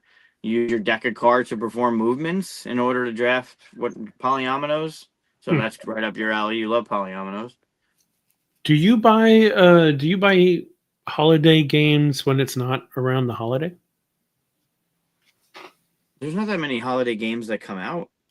There's not, but so I had an idea for a game that I kind of pitched to Aaron for us to make, and it was a Halloween theme, and it was very much tied into it. Like we couldn't be like, well, let's retheme it, because then I didn't want to do it because it was tied into it.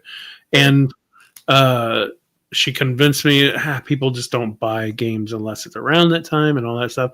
And I don't know if that's true or not, but I know enough people in the industry think it's true, or at least feel like it might be true, that you don't want to risk creating a whole game, and that's why there aren't that many holiday games. Right. I would be curious to talk to them and just ask them, like, do you see consistent buying of these games versus non-holiday games, or is it normal and then it spikes even higher for holiday? Like, how does that work, you know? No, it's got a peak around the holiday that it is, right? Because then it's coming up in some sort of search engine or some sort of feed or something. I would think. I think Evan, this is the one that you were talking about earlier, right, Mike? Weren't you talking about his Trick Taker? Oh yeah. Evan's Trick Taker? Yeah, we were talking about you earlier before you showed up. It was this past year. It wasn't a couple years ago. It was this past year, Evan. And I did talk about it, the Bah Humbug and the 12 Days of Christmas. Galen's Games, which we'll do a little bit of a jump up. Galen's Games, 3819. He's a local publisher. He's got Mint Tin games that he just recently did. He did Super Snipers, which hit, I think, it got the seal of approval from Dice Tower. But Galen has a game in there, a design in it. So it's Bah Humbug and the 12 Games of Christmas. Evan's got a Trick Taker that's in that set. And Galen has a game that's in that set. And Galen had them at Retro Game Con a couple weeks ago. He had some copies because the publisher is not publishing them anymore. So I guess they were offered an opportunity to buy some of them, and now he's selling it. So if you are looking for that one that we're talking about, Galen's Games might have. I could check with him and post in our Discord. Yeah. But he should have some copies of it. And Evan's Trick Taker that we talked about is in that set of games as well. Cool. Yeah. I am not interested in any sports games, but that's just me. Sure. I'm sure some people are. It's a weird thing to make a game about a game, though, right? Like, it's already a game. That Venn diagram, it's bigger than I thought, but that Venn diagram of board gamers and sports fans, there is a sliver that's bigger than I thought it would be. And I'm sure it's growing because our whole audience is growing, right? Yeah. But yeah, it's not that there are a lot of people, because you like sports, you like a lot of sports, you talk about it and stuff. You'd probably want to play a hockey game, right? A hockey board game, right? I would love to find a good hockey game. Yeah. See, but Trick Shot. I haven't played Trick Shot yet. That one looks really fun. But I'm maybe it just suffers from sports, and maybe even holidays suffer from the IP thing that used to happen, where the minute you saw a game, they've always been trash whenever they were based off of movies or something like that. So you just assume the rest of them were. That's not so much the case anymore. But maybe that's the kind of thing, a lot of games that are based off of sports and stuff, not really great. So you just keep doing that, right? Yeah. There's a basketball one that I think was Gen Con 2 years ago, maybe, that they were releasing it. We talked about that. And I just saw it on like clearance sales for like online, whatever. Yeah. I just don't think there's any audience confidence in sports games. Yeah. Same thing for holiday games, probably. Yeah, maybe. But yeah, I'm curious in all of theirs. Garden Club because it's Andrew. Holiday Hills because I backed it. I'm waiting for my copy to come in. The Jingle Bell Roll looks really fun, and then I need to know more about Vector. Vector looks pretty fun. Yeah. Coin flip games, 37.52. I don't know Trickadee, but I bet you it's another trick taker. It sure is. It's a clever trick taking game where sometimes you win by coming in last. Yeah. Okay.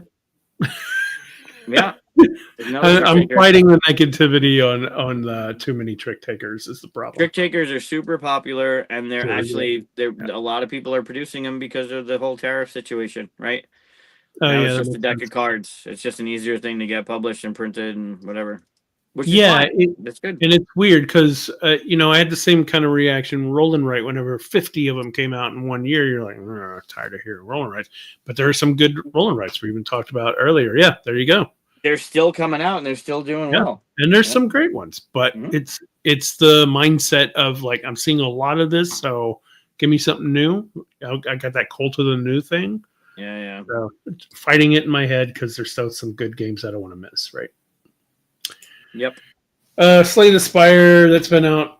I remember this being big last year at PAX. So the original one the board game came out 2 years ago, and then last year, and then I guess the expansion's coming out new. I really want to get into this one. I've heard really good things about it. It's super expensive, and I don't understand how this works. This is me being like a what the fuck moment. It's got MSRP that you can buy it at the show for $170, and it's a big box of stuff. It's big. Or you can go to Amazon and get it for $115. I don't understand how that is. What? It says the collector's edition. This is collector's edition. Okay. That's why. Oh, okay. That makes more sense.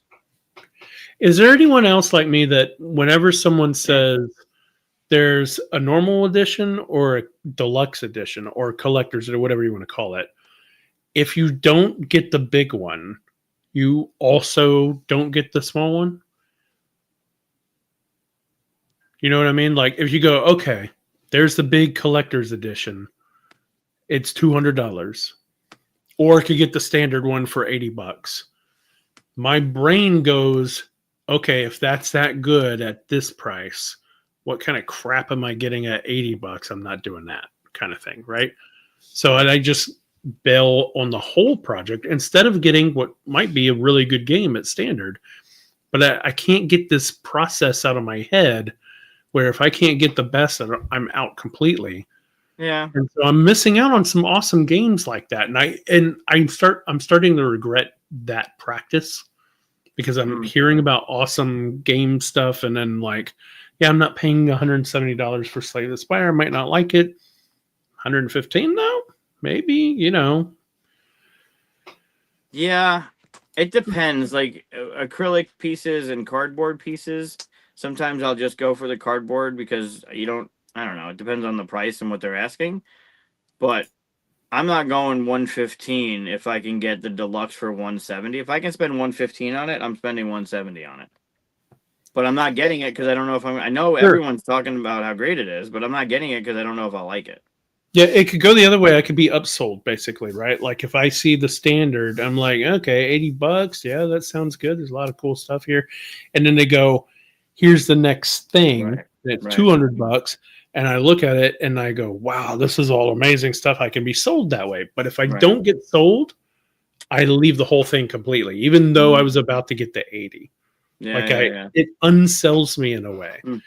So it's like I could see it as a person that has built campaigns like that. I can see that what you're doing is you're kind of gambling a little bit. Like I know I could get everybody at 80, but maybe I could get people here, that kind of thing. Yeah. Sometimes it works. Yeah. I don't know. I mean, there's a lot of good things. Again, like Evan said, like the Slay the Spire is a video game, and it's good. Like I hear it's really good. But do I want to play the video game version of it, or do I want to play a board game version of a video game?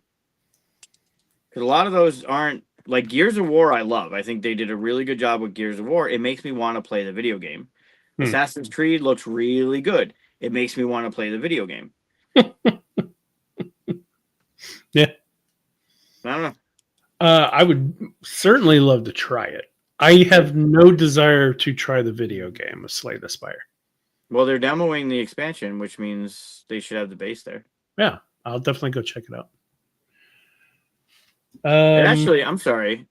It's not an expansion. Oh, no, it says expansion. It doesn't say it in the name. It says it up there. It is an expansion. I thought it said, new bosses, things like that. Yeah. It says new characters, more rewards, encounter new bosses. So maybe that means there's not a new set of rules set, which is usually kind of the way to go for these bigger games because you don't want to learn a ton of new stuff. But yeah. Copper Frog Games. I've not heard of them before. No, same. Something called Palette.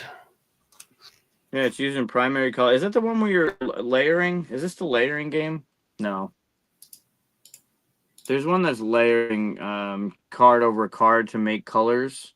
It's a little weird to have a game called Palette and not use any of the colors.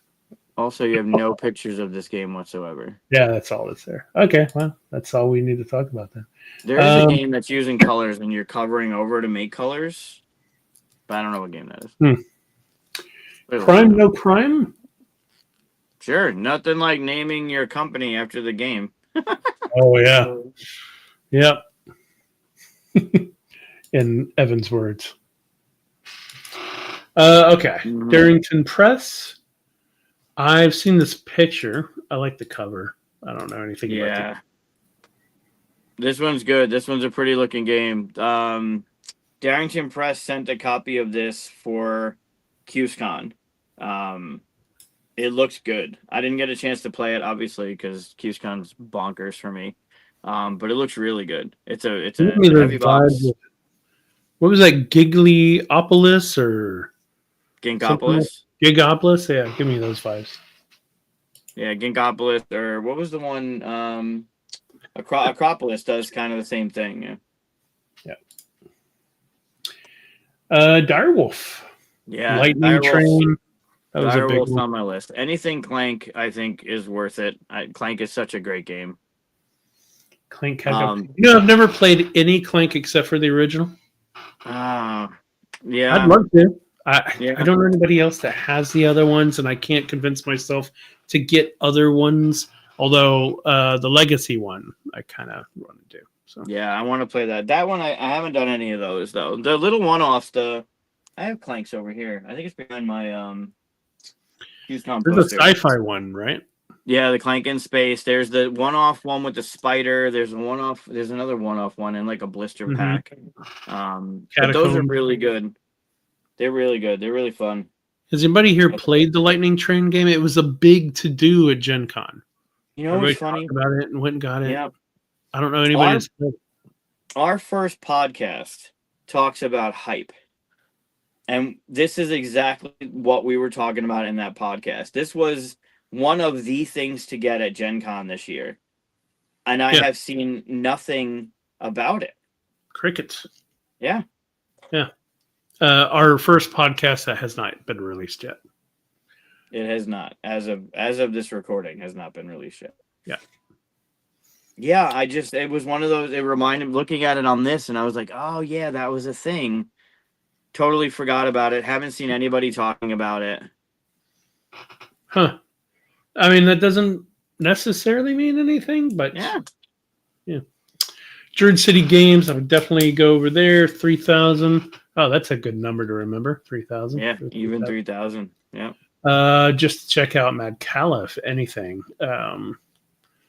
Title Blades. I wonder if they're going to have. Is this the campaign version? Yeah, I don't know. Interesting. Wonderland's War Duel. Yeah, it's a 18 scenario campaign dungeon crawler. Interesting. Like the big giant box? Or is this the second one that came out? No, this is why it's called Title Blades 2. Oh, okay. Yeah. I never got to play the first one. Here Lies, we've talked about that one before, right? So yeah, DVC Games is a local Syracuse publishing company. And I would recommend you go and check out all of their stuff. All of their stuff is $25. I believe all of their stuff is $25. They're all in the same type of box. And they pack a punch. Their games are really well done. Yeah. Yeah, Here Lies has been around for a little bit. I've seen that one. Here Lies. Karnak is really good. Corvids, you might have seen people talking about Corvids. That was on a lot of lists from, I think, Gen Con last year, if not the year before. They got good stuff. Are you trying to figure out what DVC Games is? Oh, I'm not. I can't tell you. I'm not telling you. Okay. Edition Spielweise. Spielweise? Yeah. This is like the micro macro stuff, right? Green Park. Also at the Hachette booth. Yeah, Scream Park is good. My name's in Scream Park, actually. Spielweise is at the Hachette booth. It's another one of those that are at the Hachette booth. The micro macros are going to be there. Yeah. Snake Charmers. Snake Charmers? Mm-hmm. Okay. Deduction, hidden roll. I like 3 cards, 1 bluff. I don't know what it's doing, but it sounds fun. That's fun. Yeah, I go check that out. Mm-hmm. Envy Born Games, good friend of the show. 4,051. I'm very excited about this. Not only to look at Dragon Roost, because Dragon Roost is going to be really fun, but he's going to have Hercules and the 12 Labors there. Yeah. That game just visually is one of the more stunning games that I've seen out. I love the gold foil on the cards. I love that they also line up differently depending on which labor you're going up against. It's like that's a vertical and a horizontal card making that track. There's 4 of them. They're just, it's such a the pictures do not do it justice. It looks so pretty in person. I'm very, very much looking forward to grabbing a copy of this. I have my Kickstarter, my Game Found, my campaign one coming. I'm picking up another one because I need to come home with. If it doesn't show up beforehand, I got to show up with this one. It has to. Yeah, I'm gonna get to go run up to him and be like, "You can't sell these at your booth, blah blah blah. I haven't got my copy." Yeah, because you're gonna get a lot of that at our booth with Flamecraft Duels. Yeah. How come it's here? I haven't gotten my copy yet. Yeah, cool. Because people don't understand, like, if you miss this convention and you have the opportunity to recoup some of the money, whether it's tariff money or shipping money or container money or whatever money, you have to be able to take that, and they don't know behind the curtain of what it takes to get it into warehouses, to get it fulfilled, to get it into shipping. You have an opportunity to overlap and sell at a convention. Fucking support your local company. Stop being... There are exceptions. There are companies that suck at it, like CMON and Marvel United and Walmart. Yes, that absolutely sucked. But Although, there are to be also fair, companies that with Marvel United and Walmart, you could only get the standard one, whereas with the campaign, you got all the extra stuff. But of course, but the Walmart one had a different character in it. what? The Walmart one had a different character. Oh, because they wanted an exclusive thing. They had the Wasp and we got Venom, or they had Venom and we got the Wasp, whatever it was. They must have had Venom because I got the Wasp. Mm-hmm. I didn't know that. Well, that sucks. Uh-huh. Practices so yeah, like that, and they people won't be wearing around. masks. The what? Oh yeah, With practices like that, they won't be around much longer. that's very true. Not wishing that, but yeah. No. Yeah, I will definitely go check this out. Go say hi to Matt. Yep. I don't know anything about Dragon Roost or Cat versus Cucumbers, but I'll check them out. Yeah, Cat vs Cucumbers is another Ammon game. Dragon Roost just it's cute as hell. It's like reminds me a little of, and not, I mean, I guess it's a little unfair to say, but it's got a little bit of like that Tinder Blocks kind of feel to it, where you're building up this thing of pieces. It's really good, and the dragon meeples are great. Phil Faster. That's a funny publisher name. Yeah, I haven't a clue about this one. Design Your Destiny. Check it out. Well, Jay Cormier, I don't know how you pronounce it. He's the one that came up with Fail Faster. Like, he's got that journal, that Fail Faster journal. So that's right. I guess that's a new company, because I thought he was also Off the Page Games, but don't know. Fireside Games. Ham Helsing. It's so cute. The puns are absolutely ridiculous. They also, I have a copy of it. I think it's in the other room. Justin and Anne Marie, if you don't know them, stop by and say hello. They're awesome humans. But Ham Helsing, the puns in it. They sent a copy for QSCon as well. Please don't burn my village. It's a funny. So good. Yeah, that's another good one. That's Simon's newer one. That one's fun. Flat Out Games. They're going to have the Cascadias. Something new. Alpine Lakes. Yeah. Demo. I'll definitely go by because I'm always kind of like, are you just making newer, prettier versions, or is there's like that one little twist? Is that going to really be that big? I already like the game. Yeah, Knitting Circle, same deal. Let's go see what's going on there. I have Point Galaxy. I have not learned it yet, and I also have Propolis. Yeah, Propolis. They were in the same Kickstarter. Yeah, I got those from the Kickstarter, but they're on on top of my shelf. I have a line, basically, and like I take this one and move them all down the line. So it's in line to be learned. There's Galen Games. We talked about that. Knitting. Go back up. Knitting Circle is designed by Emily Vincent, who is part of the team at Intersection Games. Oh, okay, that's cool. She's helping part of the helping crew with Intersection, with Concrete Canvas and the next one, the second one in the company. And this one, this is one of those, I'm gonna try it because this one looks better than Calico for me. Calico is deceivingly brutal. It's mean. Like, you could be mean in it. Yeah. Super mean. It looks so cute and cuddly, and yeah, you're gonna make a quilt and you're gonna get this puzzle. It is like friendship ending kind of mean. This one doesn't look as mean. Yeah, the DeWitts are great. Cool. Galen Games, you were talking about that earlier. Yep, there's Galen. So there's he's got the Mint Tin series. He's got 2 sets. He's done 2 Kickstarters for them, so there's 4 in each set. He's got playmats for each one of them as well. They're what you would expect from a tin game. Like, it's very compact. There are different feels for each of them. And they have a lot in that little box. Like, depending on what you're looking for, he's got something for you. And the component quality of the mats is really good too. $38.19. Go check it out. Yep. And that's where you can get the Cool. Bah Humbug, which has his game in it, and Evan's Trick Taker that we've been talking about, that I talk about constantly. What's the name of it? Because I don't see it. It's not. No, it's not his game. It's not his game. It's not his that he published. Gotcha. His game is in the box, and he's got copies to sell. But unless he sold them all, he should have copies to sell. Cool.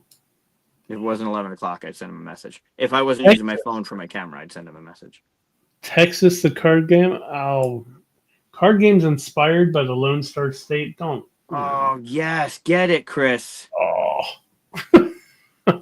No. I'm not happy with my state. Come on, it sounds great. Collect grub as armadillos, race as roadrunners, and more in these Texas card games. Jeez.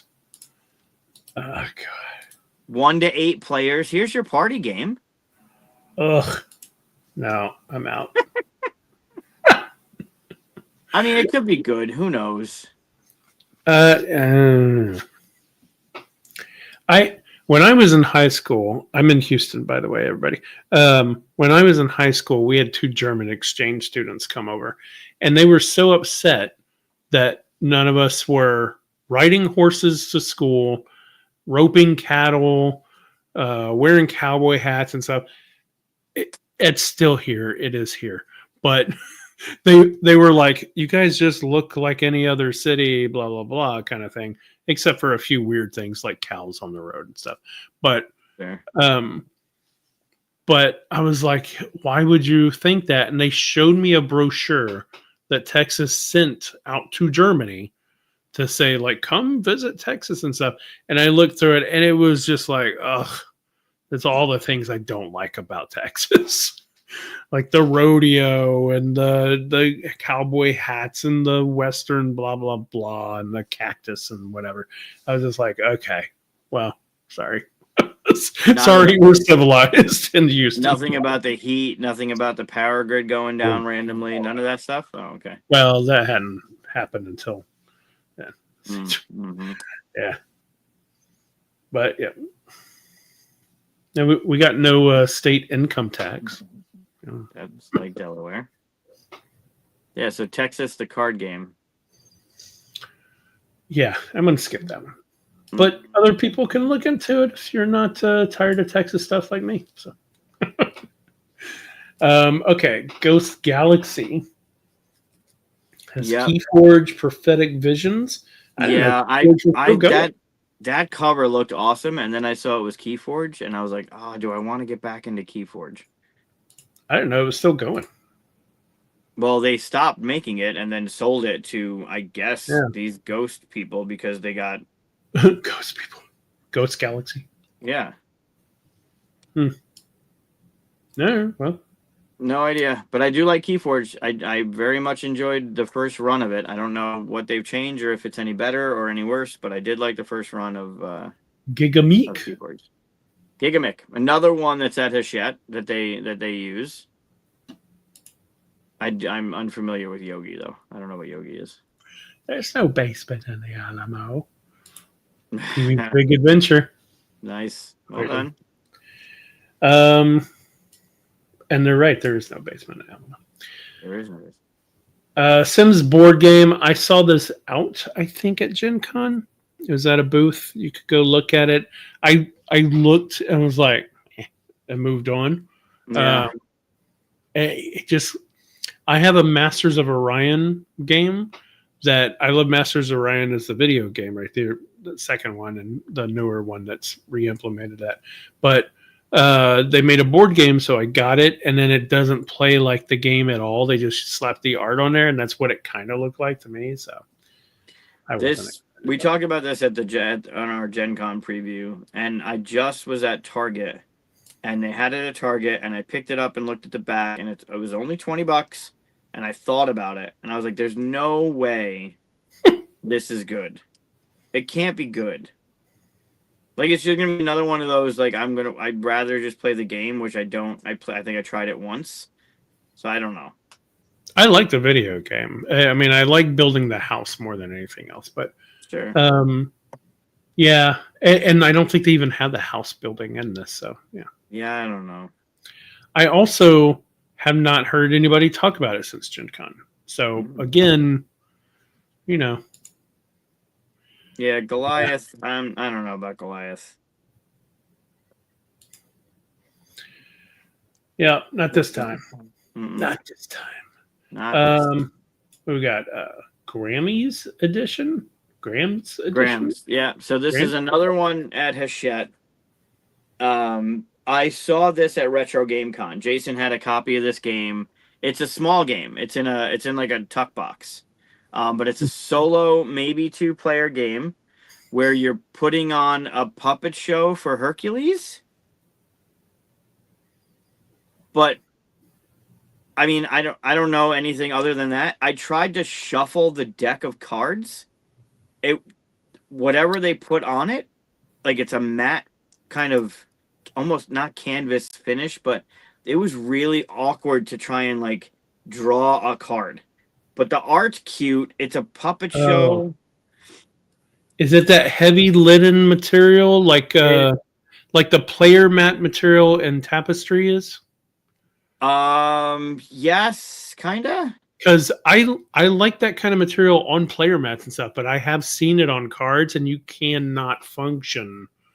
They're made to not slide, so it's like come on, like I hate it on cards like that.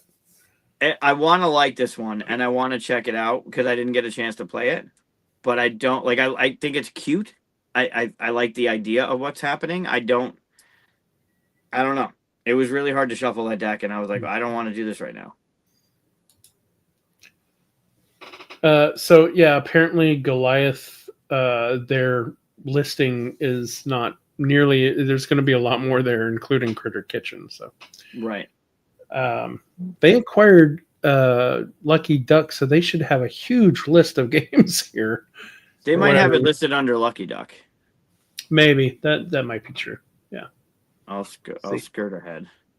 We'll see. Lucky Duck. Grand Gamers Guild. Here you go. Lucky Duck has Critter Kitchen and the a la carte listed. Okay, good, nice. They don't and have. It's probably the same booth too, right? 2843. Oh yeah, right next door to us. Lucky, yeah, they're right next door. Okay, that's good. Yep. All right, so let's move on. Well, in Grand Gamers Guild. Yeah. Another one. Mark is amazing.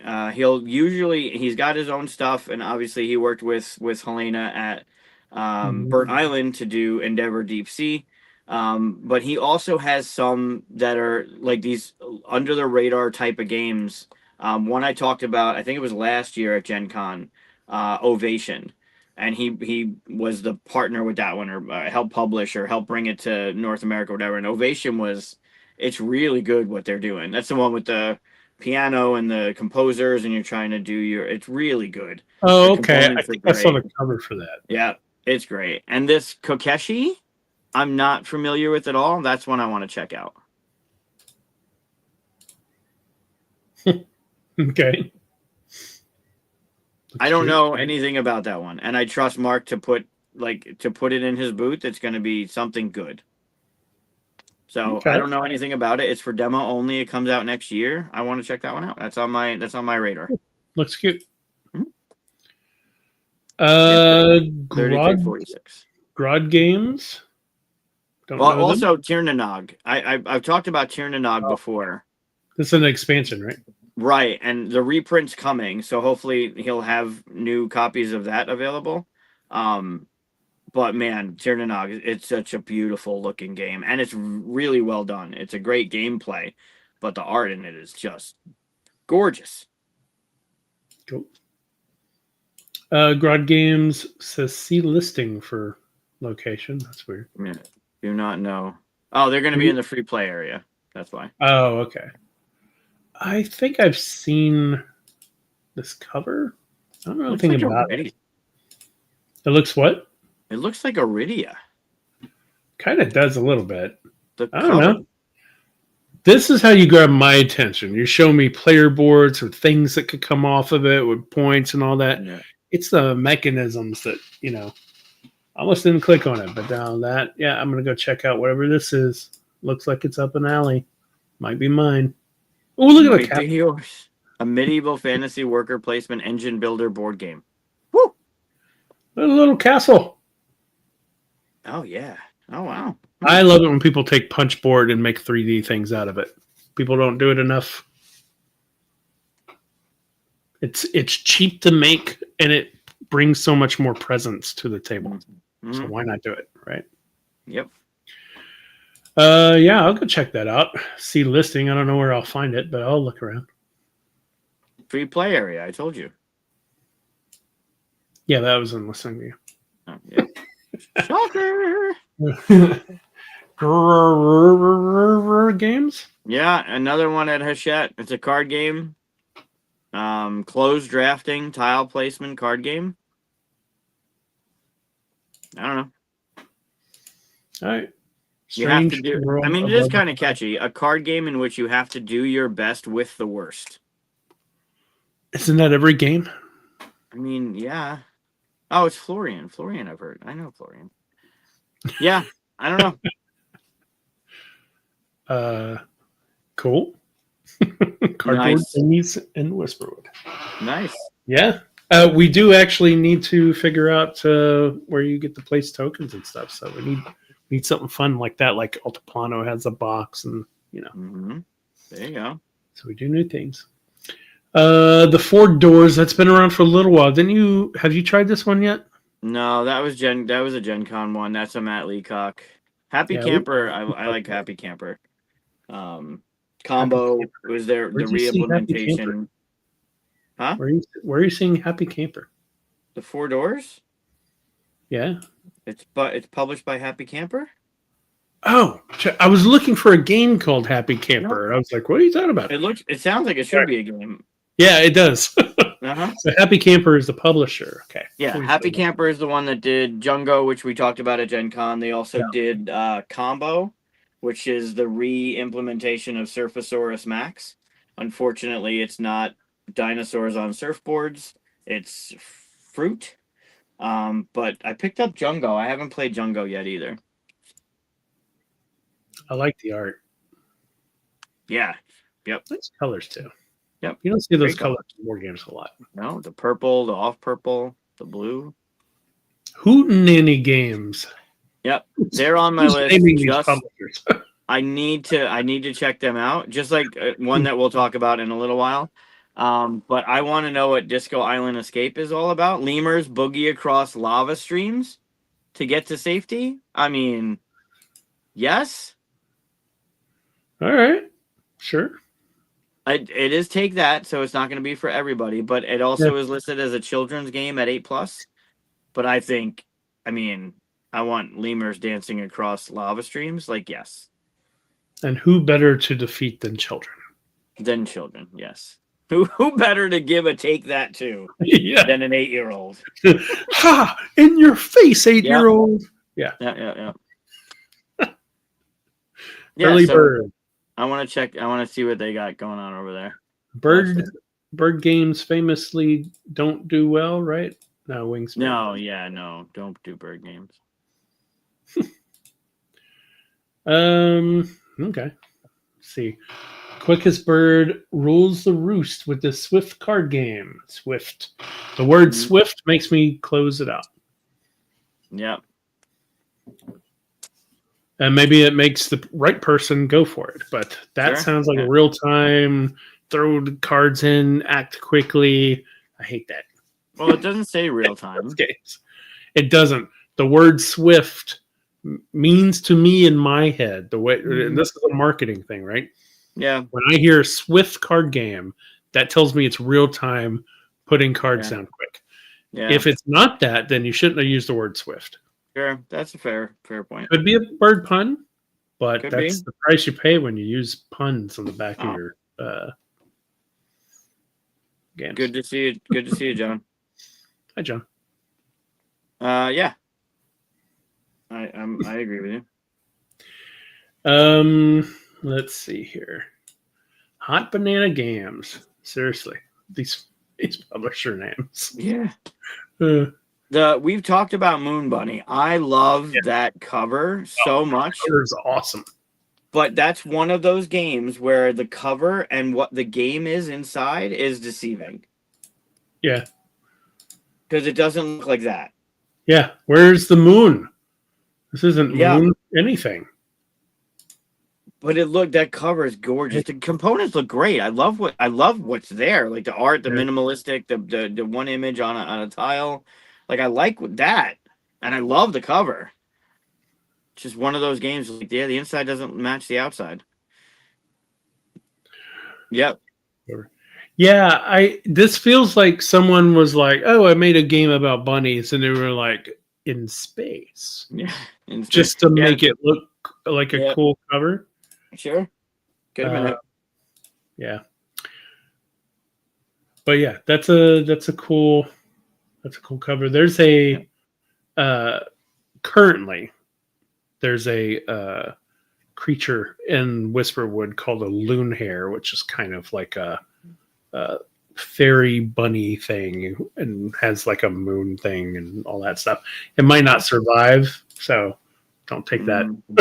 All things are on the chopping block at this point. Sad. Yeah. The death of the loon hare. Yeah, definitely. Yeah. But I do like the idea. Sure. How to steam broccoli. So I've talked about them. I've talked to them, and I stopped by their booth last year at Gen Con because I needed to know where the name came from. And if you remember, the name came from they want to make games that are perfect, not overdone, not undercooked, that are perfect. And there's a specific way to steam broccoli, because if you over steam it, you ruin it, and if you under steam it, you ruin it. So it's got to be perfect. So I don't know how it came up, but that was the reason why they came up with how to steam broccoli. They wanted to make that game that fits into not over steamed and not undercooked. They want those kind of games. They made the game Tether. Do you remember Tether? Oh yeah. I love the art. Yes, that's this company. And I love that they now have a game called Don't Botch the Broccoli. Okay. Yeah. So I want to go over there and check them out. I hate broccoli. I'm not a fan, but I love the story behind it. And they were good dudes. Like, they were fun to talk to. Oh, sure. Yep. And that alpha team looks fun. I don't know. Like, closed drafting cooperative is not your kind of thing. But pilot giant robots? Like, okay. I want to do that. Yeah, actually, the idea of doing like the Voltron thing, cooperative, that sounds interesting, if that is what this is. Yep. Maybe. Yeah. But I need to check out the broccoli game 100%, and I want to know more about Alpha Team. So. Oh, cool. No. I can't stand the smell of it when people are cooking it. It's disgusting. Broccoli's awful. Okay. I'm one of those, it's like a genetic thing. They say that like if it tastes or smells really bitter to you, and it does to me, that it's just one of those weird things. Kind of like some people, cilantro tastes like soap too. Soap. Yeah. Do you know that if you taste soap, that's normal? What do you mean? If you're the one that tastes cilantro the way like you think cilantro should taste, and it doesn't taste like soap to you, you're actually carrying the mutated gene. That the normal gene is cilantro tastes like soap.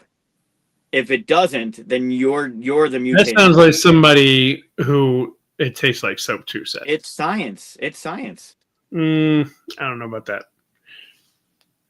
Aaron doesn't like cilantro. I love cilantro. I'll put it on almost anything.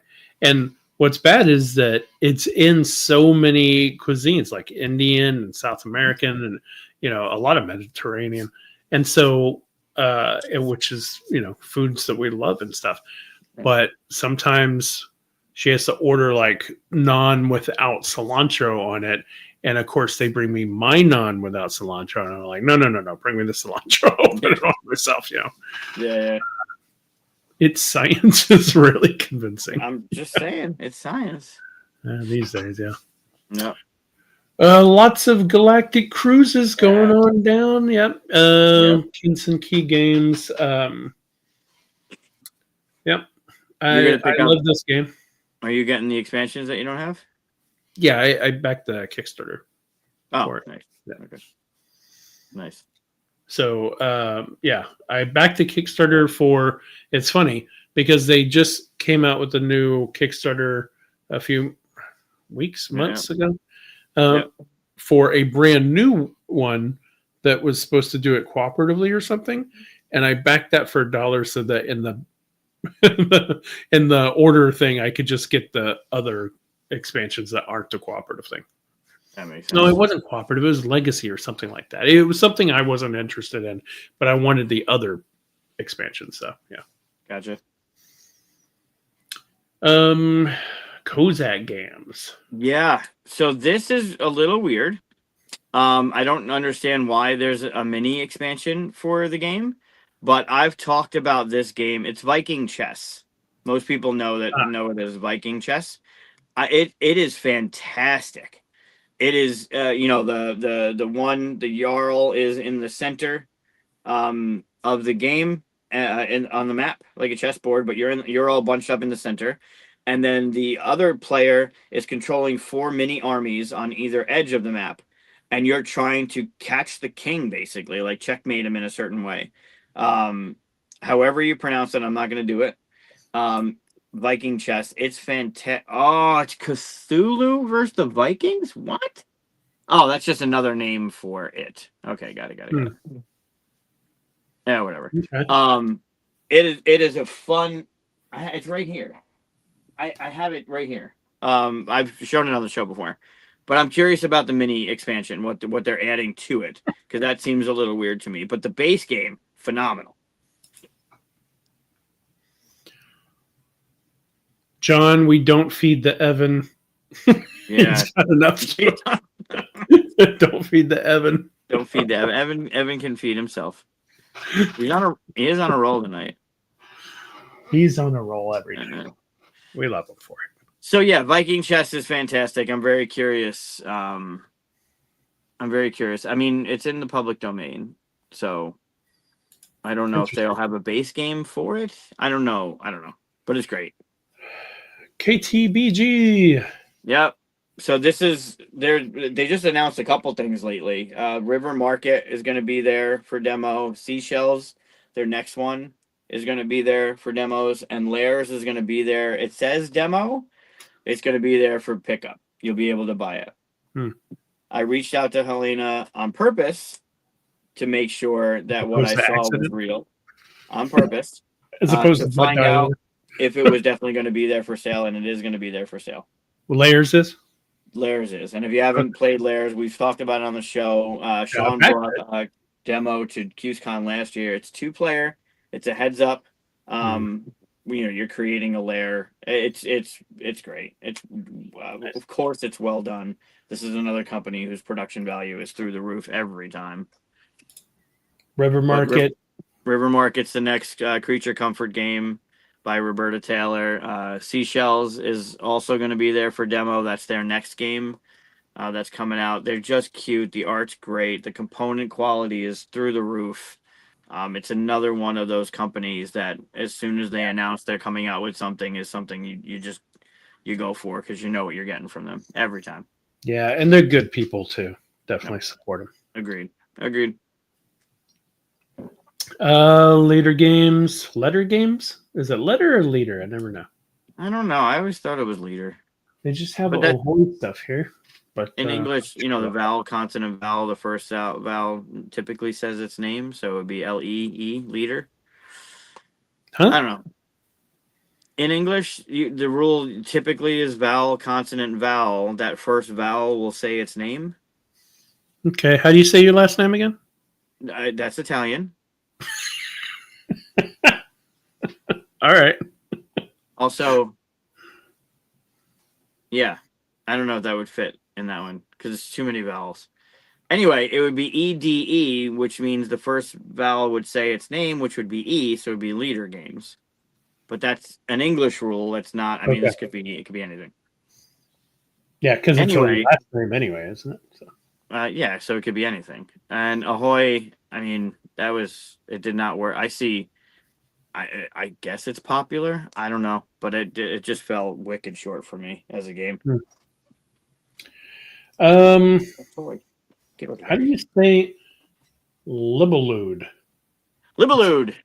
That's fun to say. Libellude. Yeah. Libellude is Why do they have on my 5 list. booths? They do. I think it's part of that. I'm sure it's part of that whole Asmodee thing. All right. They're just Well, all over the place. you won't miss them. They're at 5 different booths. There are 5 different places. And they have something called Take Time, which if this is real time. Cooperative game. It's not. Scenario mission campaign game, communication limits. Okay. Cooperative. Yep. That one's on my list. I wrote that one down as one that I need to check out because hopefully it's going to be there. It says October 17th, so hopefully it didn't get delayed. But yeah, that's on my list for sure. Look, there's another cardboard dialy thing. Yeah. Easy to make. Make them. They're awesome. More cardboardy things. We need more cardboardy things. I'm pretty sure. I'm going to check before I know nothing about Ahoy. It's weird.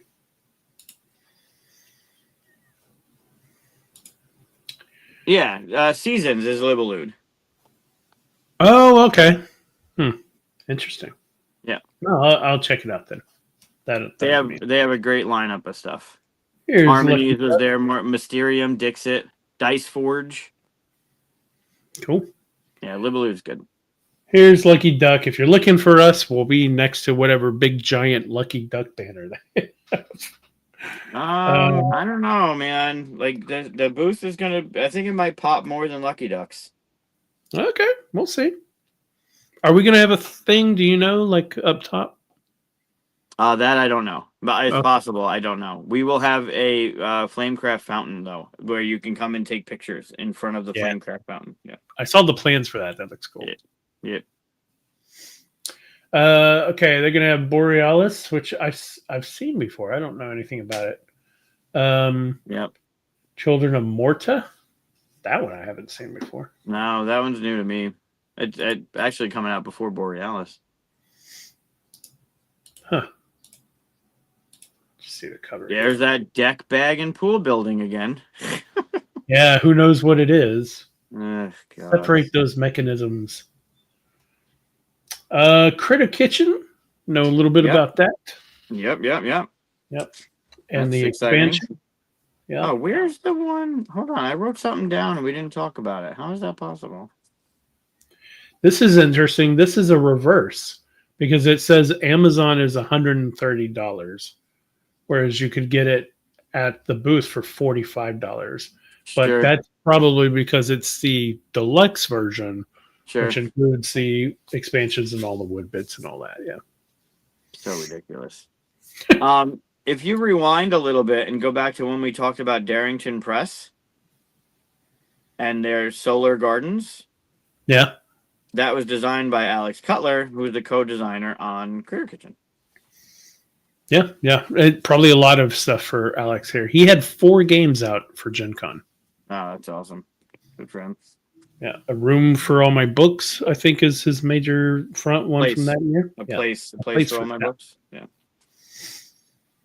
But Critter Kitchen, I worked on it, so don't let that hold you back. Beautiful game. It's very well done. Awesome game by Sandara Tang. Mm-hmm. Potions of Azurland. I saw these guys showing it off at KublaCon in California earlier this year. I like the artwork. It's Bosley. Yeah, it's Bosley. I was running playtests and stuff, so I couldn't really dig in and see what it was like. But Bosley makes any game look awesome. So, yep. This looks fascinating to me. Lots of cool little things. Look at that. Cubes. You got me with cubes. You got me with cubes. You had me. Yeah, I see cubes and Bosley art, and I'm going to go look. Mm-hmm. We're sinking. I hadn't seen that one before. That one All I've right. heard really good things about. I haven't played it yet, but they were playing it at QSCon and they were having a blast. Yeah. Lumberjack Studio, and I'm okay. Sleep all night and I work all day. Nice. Good reference. Solstice Firefly. I don't know what this is. Is that an Solstice, expansion? the Firefly is an expansion for base Solstice. But I've heard good things about the base game. It's a Cathala, Bruno I Cathala. like the artwork. Mhm. Oh, it's one of these small ones, huh? Yep. Oops. 11:30. That's 11:30. Apparently it's 10:30. 11:30, but that's okay. 10:30 in real time. Whatever. Let's see. Evil Dead 2, the board game. I have not Mhm. seen that. They should have called it Boomstick. The Boomstick edition. But they should have just said Boomstick so that she could be like, I have my Boomstick. Mhm. So is this going to suffer from the IP suck thing right away? Because, I mean, it might be a great game. Who knows? Yeah, I don't know. Lynn Vander, they have Terminator Genesis. They did the Albion's Legacy, Star Trek Alliance, Cowboy Bebop. Yeah, and I've never heard once anybody say anything about those games. Army of Darkness, the board game, Buffy the Vampire Slayer, Friends and Frenemies. Oh, I have heard about the Buffy one. I heard that was. Mhm. Actually, I played one of them. I don't know if that's the one, but so okay. Yeah, well, no, I mean, I remember Reanimator. That one's on their list from 2018. That was all right. Cantankerous Cats Nope. from Cats. Mensa Designs. Nope. It's got cats. I move on. Cats are awesome. Take that and TCG Mechanics. Mm-mm. Well, that's interesting. Played like Horrified. Huh. Oh, that's cool. Mighty Board. Yes. Mighty Boards. Yeah. Yes. Everything they put their name on lately has been a killer. They did Rebirth. They did Art Society. Fate Forge was just recently out for I guess pre-order again or something. That one looks phenomenal. I want to know more about For the Gods. That's Brent Gilbert. That's only demo. And Pinched, I've seen a lot. I've seen it out a lot. That's Gilmore and David Gordon, who both come to QSCon. They had a big booth thing at They Gen did. Con with it that They looked did. gorgeous. I love the Yep. artwork for it. Yep. Yeah, Mighty Boards is one of those companies that's just been killing it for me. Red North looks great. It's another Viking game. It's hard to see what's going on in that cover. Let me see. Ooh, I like the artwork. I've seen that artist before. Where are they from? I know that artist from something. It's like Root. No, it's somebody named Gio Comivici. They did Art Society. Oh, there you go. And Fate Forge. Yeah, okay. Yeah, I like their artwork. Good job. I love Mighty Boards. I love what they do. They're on my radar of stuff. When they're putting something out, I'm looking at it all the time. It's a long one when we do these previews. Yep. Oh yeah. All right. Tony's game's coming out. Tony's game will be on demo at the 3WS booth too. The Cattywampus. They'll have it for demo over there. Why did 3WS not be at the top of the? Because it starts with a T for third. Yep.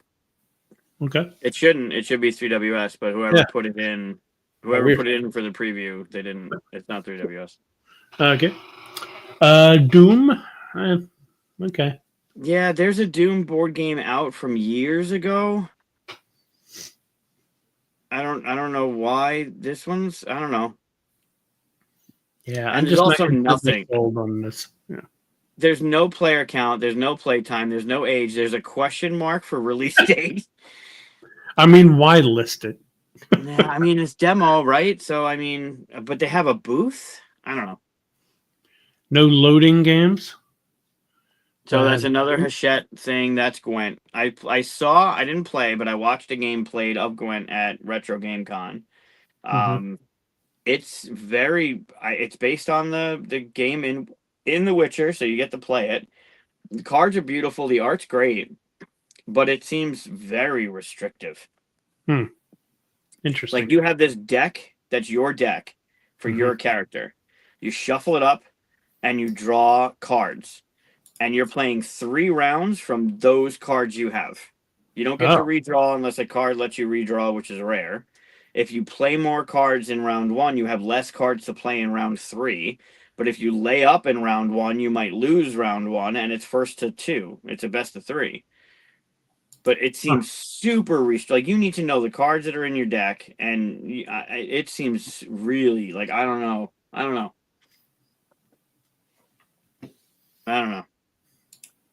But there's also a lot in it. Like there's a lot of cards in the game. So North Star Game Studio, nature. Yeah, North Star is good. Nature's pretty. I mean, seriously, this is all they do? Nature's hot. Nature Jurassic. I know. It's just, I mean, they had, this was a while back, right? I mean, they had Wits and Wagers. They had, what do you call it? What this was originally, right? I can't remember. Evolution, right? Evolution, yeah. And it seemed like they were like, hey, we got a couple games. They're good and all that stuff. Oh, people like Evolution? Okay, screw everything else. Throw it all in the trash. We're only going to make this. Like, how long is that going to last? I understand you got an Evergreen and it's doing well and stuff. Branch out a little. Make something else. Yeah, they could bring back Happy Salmon. Yeah, maybe don't do that.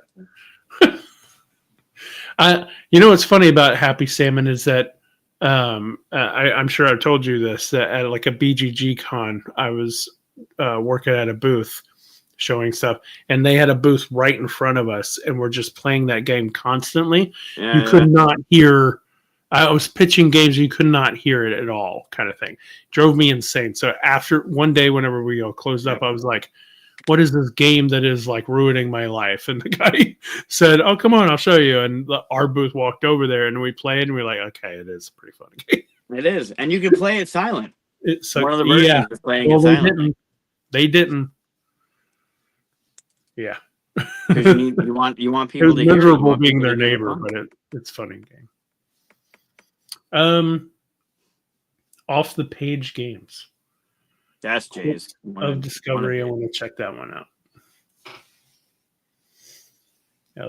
I like the look and feel. This is like in the bike kids on bikes world, I think. Oh, maybe. Yeah. John did that. See, but that's the kind of shit that I think you were talking about this earlier. So the base game is $40. The Ultimate Edition is $130. Yeah. That's a big gap, right? That's a huge gap.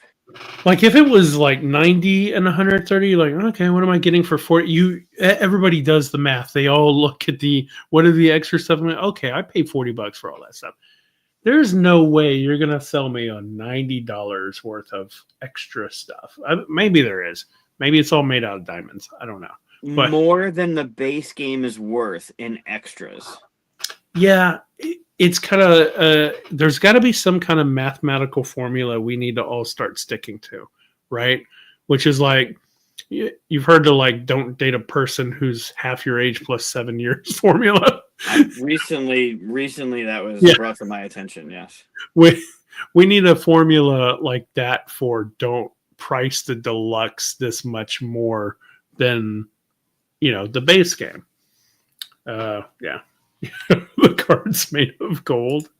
It depends on what comes with it, right? Like if you're doing it depends on what comes with it, right? 4 player mats and I don't know, acrylic or a bunch of minis instead of cardboard. Like you could add on enough to make it $90 more. But there's a market thing that happens where what you need to do if you want to make all that stuff, what you need to do is put out the game first, maybe a little bit of that stuff, right? Hold all that other stuff off to the side. Wait till everybody gets the game, plays it, and goes, "Oh my god, this game's amazing." Then hit a Kickstarter again with more stuff. These people are already sold on the game. You can get them to buy all this extra stuff, right? Yeah, sure. The only reason why this model exists is because of Simon, and they were doing it with Marvel and DC and all this other stuff that we all were sold on before because it's Marvel. And it doesn't work whenever it's not an IP that people are just like drooling over. At least, Yeah. At least to me, it doesn't work. Yeah. Obviously, it works to some degree. It works for some. It fails for others, but it works for some. Yeah, I'm sounding more upset because I'm being priced out of games more lately, and we all knew it would happen. It's all we talked about it for years. Not years, but months, as we knew tariffs and all that stuff was happening and prices going up. We knew that this was coming, and I'm starting to feel the price out thing now. So now I'm getting grumpy about prices all the time. So I don't necessarily know. I mean, it seems like a perfect storm of stuff happening, and this could be another episode or even a podcast. It seems like it's a perfect storm of stuff that's been happening that has led to it. But I also think, like, the industry, people will spend that much money on something, right? Yeah. I'm not saying they won't spend it, but I won't spend it, and then I will feel like I'm getting priced out of my hobby. Sure, but the price has been jumping up for years. Like not the base price, but the deluxe price. The deluxe, the all-in, right? The ultimate edition, the whatever, that has been increasing for years now. I don't necessarily think it has to do. The base game increase is because of more recent shit. Yeah. But that deluxe edition, the deluxeified versions, the upgrades, the all-ins, the whatever you want to call it, that's been increasing for quite a while. There's a difference between going, we really want this cool thing in our game. I can tell you right now, Whisperwood's going to have a really cool thing for deluxe. We're going to have it because there's a thing I want in it, and I just going to have it. And it's going to make it pricey, but there's a difference between, you can play the whole game without it, and it's not going to be content related, right? But there's a difference between making a thing that's awesome because it will be awesome to play versus, oh, now all the gold coins are real gold or something like that. Just sometimes some of these deluxes feel like they're just being deluxeified to get a big price kind of thing. Sometimes you're like, oh my god, look at this cool thing. You can have a 3D house or something. That's worth it. That's unique. That's interesting. That's going to sell me on this stuff. But right. Yeah.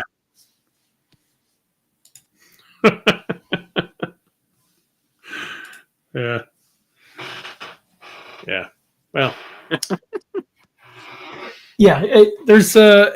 it's different for every game, and you're going to sell people in different ways. Yeah, for sure. I'm just feeling the pinch.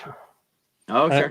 I don't like saying no to games that I want just because the prices are in the 200s and 300s now, But you're also fighting with a record number of games that are being published all at the same time too, right? So now they're increasing, and now there's more of them being increased. So now you feel it even more on that side. That's a great point. Because if it was one game, like whenever Simon did the Marvel thing, there weren't other games going up to $300 at that point. Most of them were like just touching 100 at that point. So I was like, okay, this one time I can do it. But now it's every stupid month. There's $300 games. I can't do it. But what do they do to combat that?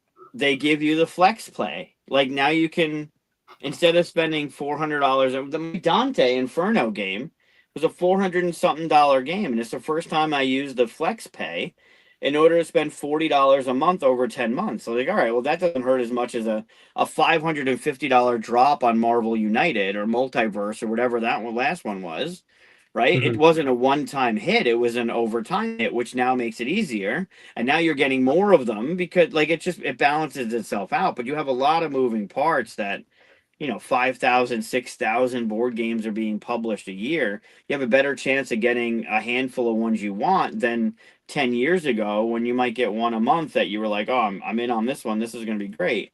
Now it's like 7 a month that you want to jump in on. It's crazy. Yeah, I can't remember what it was. I just backed something. I could look it up, but I just backed something maybe a couple weeks ago that was, I don't know, $30, $40. And I was just like, oh, thank God. A game that I want, and it's just that. Like Yeah. I was just like, oh, it feels good. I get to be in it again. Yeah. I wasn't backing anything for months. So I don't know. It's the reality of the cost of things, and what people expect campaigns to have and all that stuff. And I'm also on the other side of it with new people coming into the hobby. They're all excited and stuff like that. So yeah, a lot of moving parts. So how do you do this? How do you limit yourself to one big game a year when you don't know? You don't know. Like, and March comes around, and you're like, oh, okay, this is the one. And then September comes around, and you're like, oh, I already did my one. Like, how do you know? Yeah, if you're crowdfunding, that's hard because you got to be really up on the industry to know when things are launching. Unless you're just one big game is like an after purchase, right? A late pledge or a retail edition or a secondary market kind of thing. Yeah, it's hard. Yeah. Our big thing was $30. That's good. Well, even Duels, Duels is bonkers for what that thing is. With the pieces that are in Flamecraft Duels, with those resin pieces, with the multicolored resin pieces and the printing, and the box and the clasp, that's a deluxeified version of a game that's just unbelievably priced. Yeah, the box being part of the board and all that stuff feels like this deluxeified thing, but it's built into the whole thing. It's awesome. Yeah, it's great. For $40? It's crazy. Also, the Flex Pay that he's talking about that's on GameFound is brilliant. I'm sure Kickstarter's going to come up with it pretty soon too, but it's smart. It almost did they? It's already on there? You're only allowed to do it if it's over $125. Okay. Well, that makes sense. Well, that's good because it'll probably keep people going a little bit more. I can't remember what the big one was. It was the board game one. It was just Game Crafters. Yeah. I almost did that one because I could have done the pay thing. Yeah. Still didn't because of the ultimate price, but you can, it's another lever to pull to try to get people. Yeah. Yeah. Now it's coming down to the deluxe edition's 150. Do I really need the playmats? Do I really need the wood tokens or the metal coins? Or I got metal coins.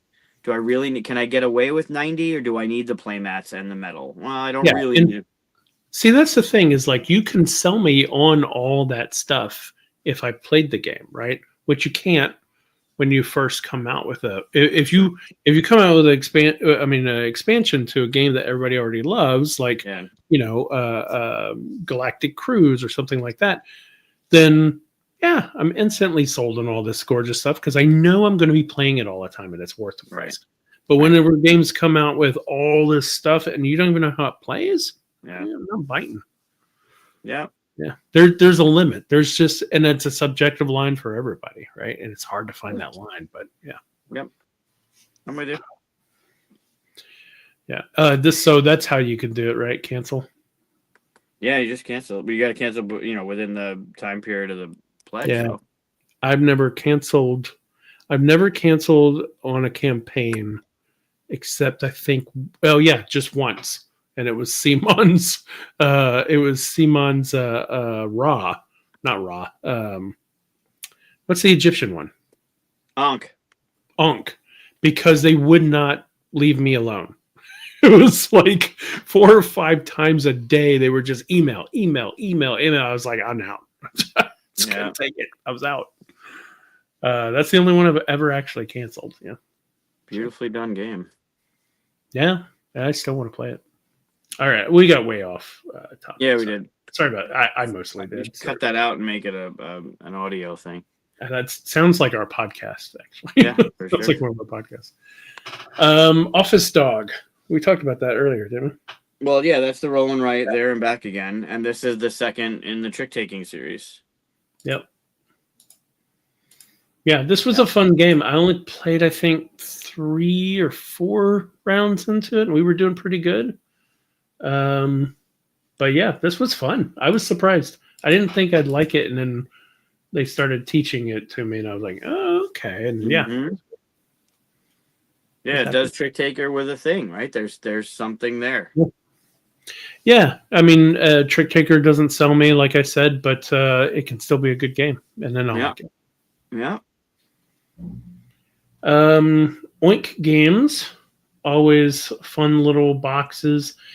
This surprises me every time because I go to look at this and there's just people around this booth all the time. All the time. Yep. And to see what these little games are, because there are some excellent games in these little tiny boxes. Yes, there is. I don't know much about these. These 4. Nope, they're all new. Wriggle Roulette, I'm interested in. That's Bruno Ferduti. Some of the pieces are so small that in Gen Con they had glass cases with them splayed out, which was brilliant. Yep. Because people will pick them up and put them down in places where they're not supposed to be, and all that stuff happens all the time. Every time I'm at a booth, I watch people come up, pick up pieces, put them in the wrong spots, and leave. And I walk up and I put them back in the right spots. Yep. The glass case, I was like, oh, why have we never done that? Yeah. It's a good one. But there's such small games that, the glass case was just like this big, so it made sense to do it. Sure, yeah. Yep. Yeah. I'll definitely go check them out at $34.35. There you go. Okaluda editions. I don't know Mr. Post Mouse's Picnic. It's a 4+ game. Oh, weird. It's kids game. Party game. Okay. I'm not familiar with Mr. Post Mouse, but I'm curious. I mean, it could be a game I play with Luca because it's 4+, so that's perfect. Oh, he must be talking about the Lord of the Rings. No, Lord of the Rings. Oh, the Lord of the Rings. Okay. Yep. Yeah, it's a good one. Ori Games, Chronologic. So there's another one at the Hachette booth. Chronologic. This is the second one. This is Cusco. The first one was in a red box. I don't know if there was a tag or if it was just called Chronologic. It's done by the same guy that did Turing Machine. Oh, okay. That's a great cover. It's a beautiful cover. Yeah. Yeah, Chronologic I played. It's really good. I am not a fan of Turing Machine. I really like Chronologic. Oh. It reminded me a little bit of the mystery, 5-minute mystery, where you're trying to deduce who did a thing and you get some information and you can eliminate some stuff as you go. It's really good. Okay. Paizo Publishing, usually Pathfinder stuff. Yeah, they have a room. They're not even in the hall. They just have a room. Yeah. That makes sense. Mm-hmm. I'm on their website all the time because of my Pathfinder game.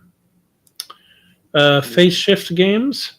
Yeah. Another Alex Cutler game in Widgets. Oh, yeah. Widgets Workshop.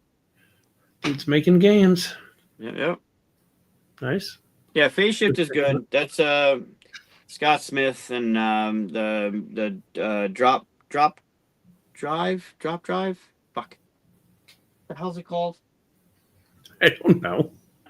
What's it called? I think it's called Drop Drive. Where you drop the stuff and then you got to triangulate and get the thing. It's we've talked about it. Phase Shift is good. Pickpocket Games. Unfamiliar.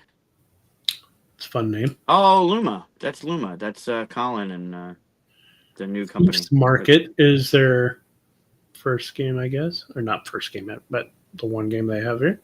Yeah, it's a remake. Isn't that a remake? Play to Z. It re-implements Thieves Market. So Thieves Market from Pickpocket is the older Thieves Market from TMG. Oh, it's a dice game. You roll and push your luck. I think steal stuff. That came out in 2016. The original. Okay. Play to Z is a fun punny name. I like that one. Yeah, Play to Z is good. That you'll most likely see Zev at the booth. The 23 Knives, Dave and I probably aren't still watching. We played 23 Knives at Origins this year. It was a brutal learn of the game, like a first play for all of us. It's actually it's really fun. Really so if you don't know, the 23 Knives, they're the 23 stabs to Julius Caesar, right? Right. So you're trying to put forth, like you're trying to either prevent it from happening or move it along so it happens.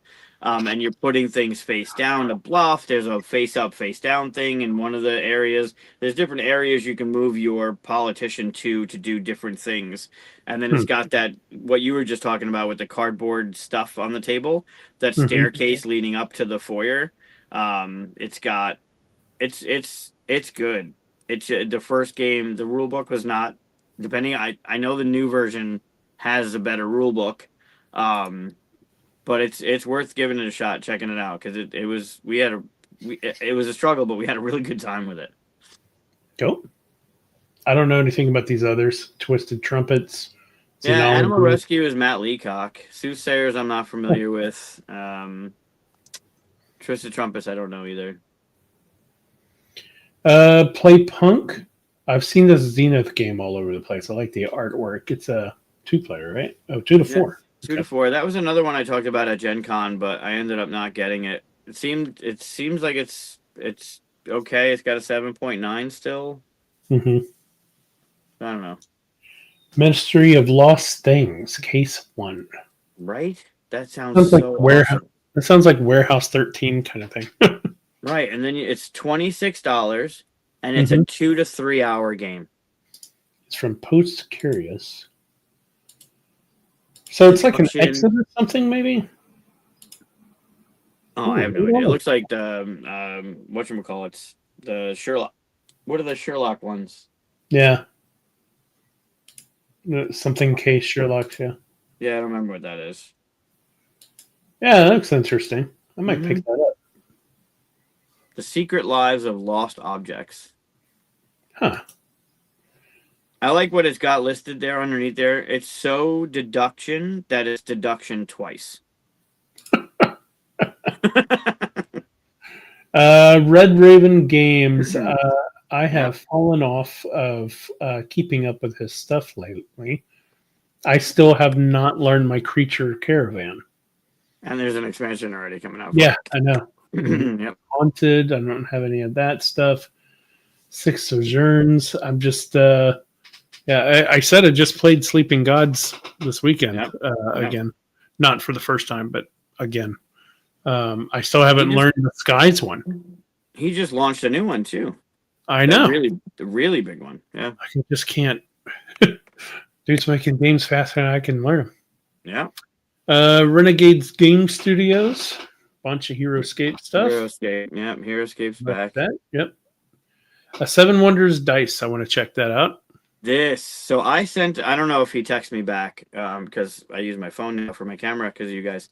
But I text Stefan Brudel to see if this is going to be at PAX, because when I played it at Origins, the plan was it was either going to be early shipped for Gen Con or it was going to make it for PAX. And it says it's out in October, and I don't know if it's going to be there. But I played this at Origins late prototype staging, and man, it's good. It's really good. Awesome. Yeah. I'm going to have to go. Well, I don't know. It's going to be for sale or demo. Well, that's why as far as I know, it was coming out. It's supposed to be released at Essen, and it says October. So I really hope it's there, because this is of all the games I've talked about, this is probably, other than Duels, this is the one that's coming home, because this was really good. Formaggio. Yeah, that's shipping soon. Oh, you also have the Lord of the Rings Duel for Middle Earth. Oh yeah. Yep. For the Duel series. This is an expansion. Allies? It is, and it adds asymmetry to the characters. Okay. So.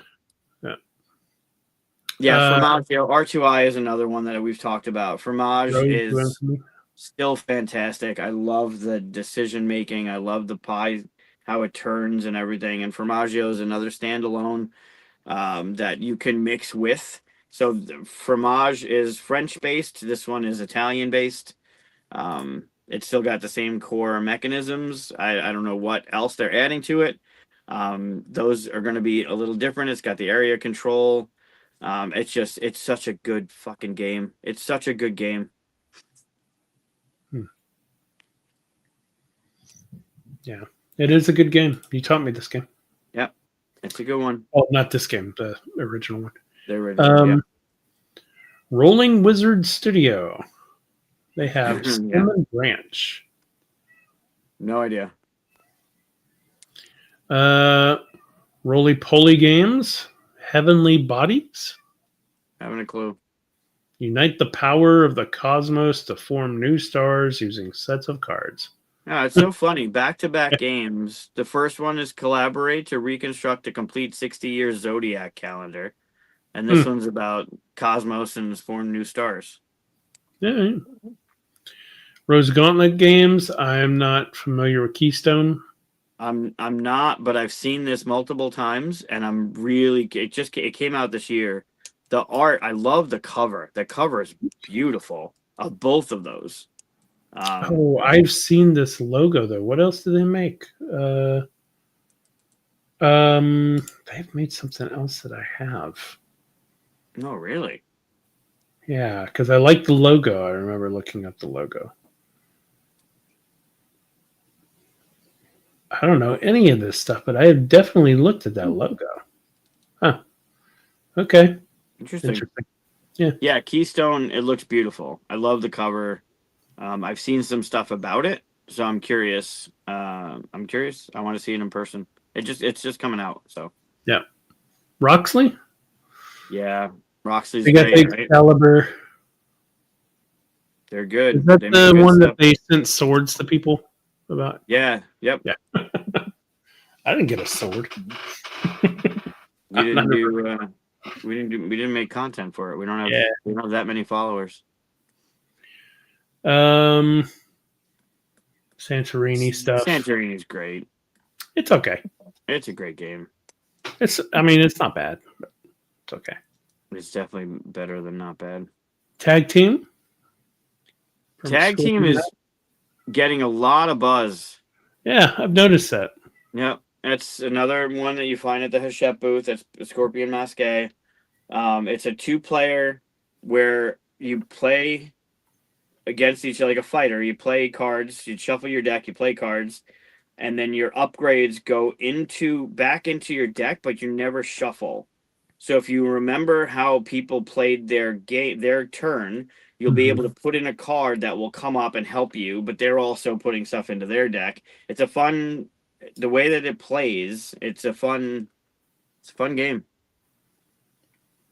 Smirk and Dagger, 3419. Go check out their booth. They always have some fun stuff. Well, here's another Alex Cutler game, right? A place for all my books. Yep. That's big and popular right now. Yep. Outfox the Fox was on my list for Gen Con, but it was delayed, so it didn't make it there.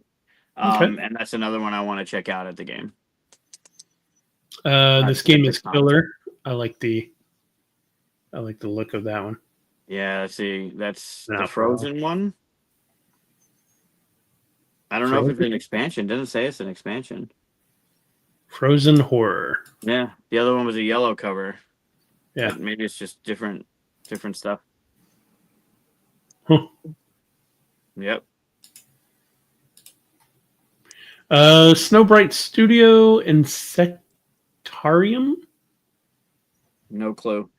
Don't know that one. Kristen Mott. Kristen Mott is the co-designer of the garden game that Andrew did that we were talking about. I forget the company. What was the company? I forget the company now. Studio H has Leaders. Leaders. So I just saw Leaders at Retro Game Con. Jason had a copy of it. It is beautifully produced. The art's, I love that. The art's great. The component quality, like when you open it up, the stuff it's really well done. I don't know if they have a box, an open box. version of it. New cards? The art's great. Yeah, that's nice. Yeah.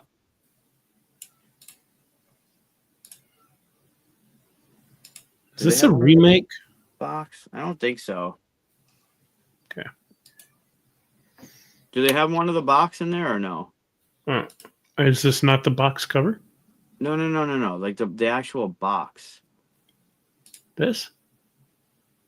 No, inside. Like open the box. Well, you're not saying the inside of the box. You said a box. Like the inside of the box. Like that. An opening. A box opening. Yeah. It doesn't do it justice. It looks beautiful. Like the way they manufactured it, it looks really good. Nice. Yep. Love the art. Sunrise Tornado Game Studio. Jeez, nope. Synapses Games. I mean, it's Cat Sudoku and then Cat's Gambit. There's no a solo cat game. I'm good. Synapses. Yeah, Synapses. That's Compile. Compile hit it huge with their first. The first one, it was like a pink or a purple, and then Compile 2 is the yellow. Yeah. It's a lane battler, but it really well done. I took a look at Frosted Blooms. It's Bruno Cathala. Yeah. And LeBlanc. Yeah. LeBlanc. Although, and it's weird too, because I just played Windmill Valley. Yep. So the same theme, basically. Yeah. So I'll have to check that out. It's in the background of that cover, right? Yeah. Postcards. At first, I thought this was a Teotihuacan expansion, just because the colors look good, Phil, and stuff. But yeah. Yokohama Duel. I have this game. I need to learn it. Peter got it for me. Yeah, I want to play that one. It. Stellar Ventures from Table Tapas Games. It's a fun title. Table Tapas. Well, that looks interesting. Yeah, cool cover. Oh, auction bidding, commodity speculation. So it's an economic game. Huh. Well, I like the cover. That looks 80s. Yeah, 90s at least, huh? Kind of reminds me of like Supremacy look. Sure, yeah. Or like even with the little rockets. Like Game Crafter. Yeah. Huh. Okay. Well, maybe. Kansas Critters. Woot. Yeah, it'll be available. Nice. Where's my Kickstarter? Cattywampus. We've talked about that before. I'd definitely pick that up. Can't wait to play that. Well, that's just demo. Oh, really? Yep.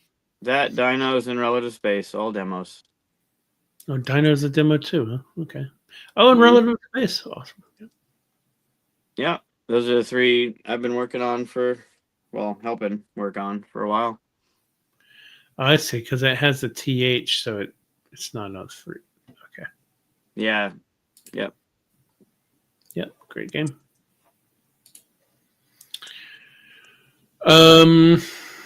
Let's see. Where are we? Past third. Themes and Cosmos. Yeah. 4 exits. Couple. Yeah, the Catan one. Expansion for the gang. Could be good. Unfriendly Games has Nekojima. Nekojima, yeah. So Nekojima is that one you might have seen with it's almost dexterity where you're stacking those pillars. Oh, yeah. So this is expansion for that. Another one that Hachette is working with. It's crazy.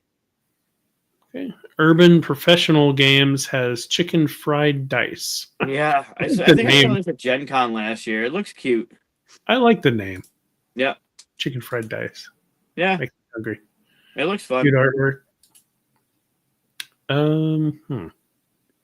Weird. I expected the artwork to look a little more. Okay, this is some fun stuff in the middle. Yeah, that's cute. Yeah. I think there are chickens, like little plastic chickens in it too. Wacky Wizard Games. Cat Says Moo. Nope. It's a kids game, maybe. Although I give game. Huh? to credit, that's Matt Fantastic. We played his game. How many what? That was his. Oh, okay, gotcha. So I'm sure it's it's a. Yep. I don't like brain teasing. I always feel stupid when I play brain teasers. I haven't seen him in many years. Yeah, I used to see him all the time at different conventions. Yeah, how many watch really good? Weird City Games, March of the Ants. I have this game. It's an old. This is a remake. It's a remake. Great. So don't need to learn that game now. Well, now it's going to be more streamlined, more modern. Right. So I'm saying the game I have that's in to learn. I took too long, and now there's a new one, and yeah, it's going to be in the same shelf as Raw now. 10 years old. Satchel Quest. I think it was on Kickstarter or something, or some crowdfunder, or it was just a pre-order kind of thing. But Satchel Quest, I remember ordering. I'm excited about this one. It comes out next year, like late next year. Oh, we did look at this, yeah, because they do trade art. Yep. Okay. Yeah, it looks really good. Yeah, that does look good. Winsmith Games, Glimmer Deep. Yeah, Glimmer Deep. It looks so good. The art's it's I don't know much about it until I looked at it on this list. Oh, it's fun. Yeah, really fun. But it's got that you're underneath the world thing, like what I love about Ryan Lockett's, like above and below. It looks like it's a roll and write game. Oh, Leave Your Mark. That's funny. Yeah. Yeah, I don't know anything else about this. It looks beautiful, and I want to check it out. All right. Yeah. Well, you can do that at 3562 Winsmith. I will absolutely do that. And Wise Wizard Games has stuff I haven't heard of. Oh, Star Realms. I've definitely heard of that. Yeah, Star Realms. It's new expansion. No? No, 10th anniversary. Oh, 10th anniversary. It's been that long? Man, 10 years. Yep. Yeah. Secret Chronicles. I don't know anything about that. Wolf Designer. Gods and Mortals. Guard of Atlantis. Yeah, I don't know anything about those. Second printing. Gods and Mortals, I don't know anything about. 260 titles. 260, which I'm sure there'll be more. I mean, we already know there was stuff that wasn't listed, so yeah. I just refreshed the page. There's 262. So 2 more titles were added since we got on the show. Too late. Can you filter by newest listed? Oh, maybe. No. Yeah. Recently added. Oh, we can. Aquaria. All right, here you go. Aquaria from Capstone. It just says take care of your lionfish. Okay. And Luna. Oh, Galileo Galilei Luna. It's an expansion for Galileo Galilei. Oh, okay. That was a pretty decent game. Played at the gathering as well. It's a rondel that you can upgrade and stuff like that. It was pretty good. I'm usually a big fan of rondels, but this one was pretty good for me. I don't know why. Subjective thing. I can't even name anything in it that was an issue. I think it's just some people are going to like it, some people aren't. Okay. I don't even dislike it. I would play it again, but I don't need it, kind of thing. Well, the designer of Aquaria is the same designer as Galileo Galilei. Oh yeah, that designer had a lot of hits that year or this year. Yeah, I can't remember his name. It's old. Oh, Skellig. That's a barn. Yeah, Aquaria looks good. Yeah, looks cute. PaxU looks good. PaxU looks very good. It's going to be a great convention. It's going to be a pretty epic convention. I love PaxU. I really do adore the convention itself as a convention. I think it's it's different because it's closer to the holidays, although this year is really weird. It's closer to the holidays, and you have people that are not necessarily just buying all the things.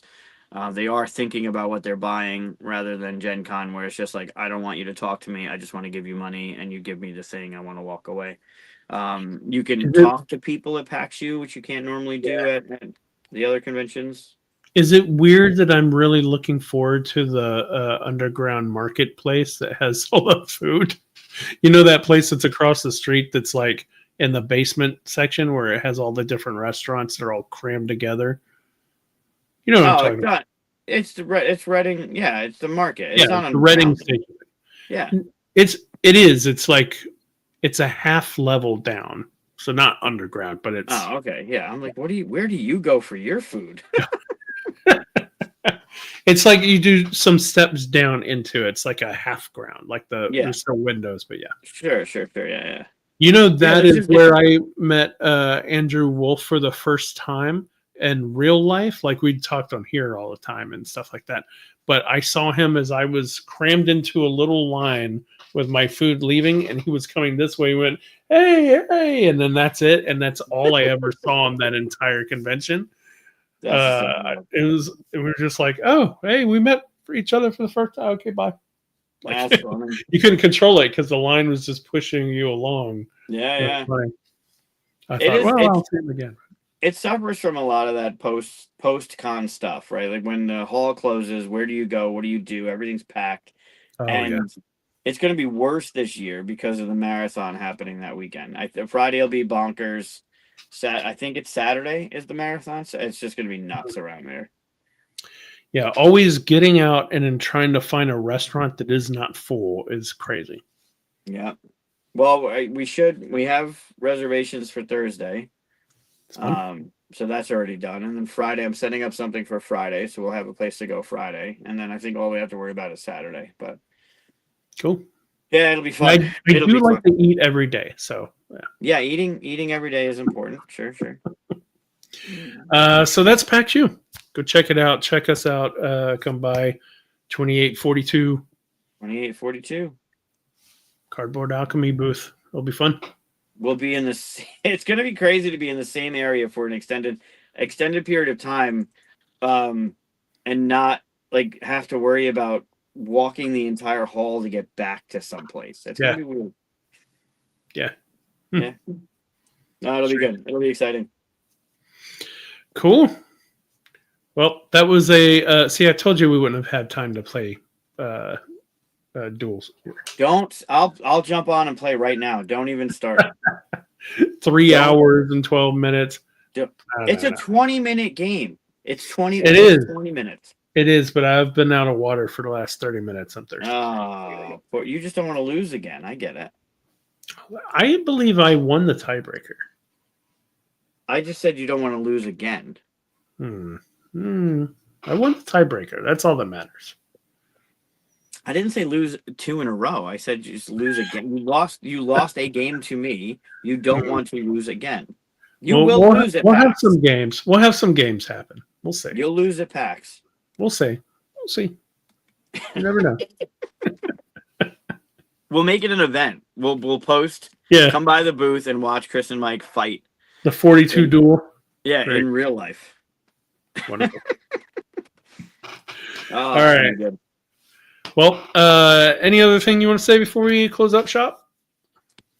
No, it's been a blast. Thanks for going over the list, and thanks for sticking around. Yeah. Iron Kingdom is great. That's a really good game.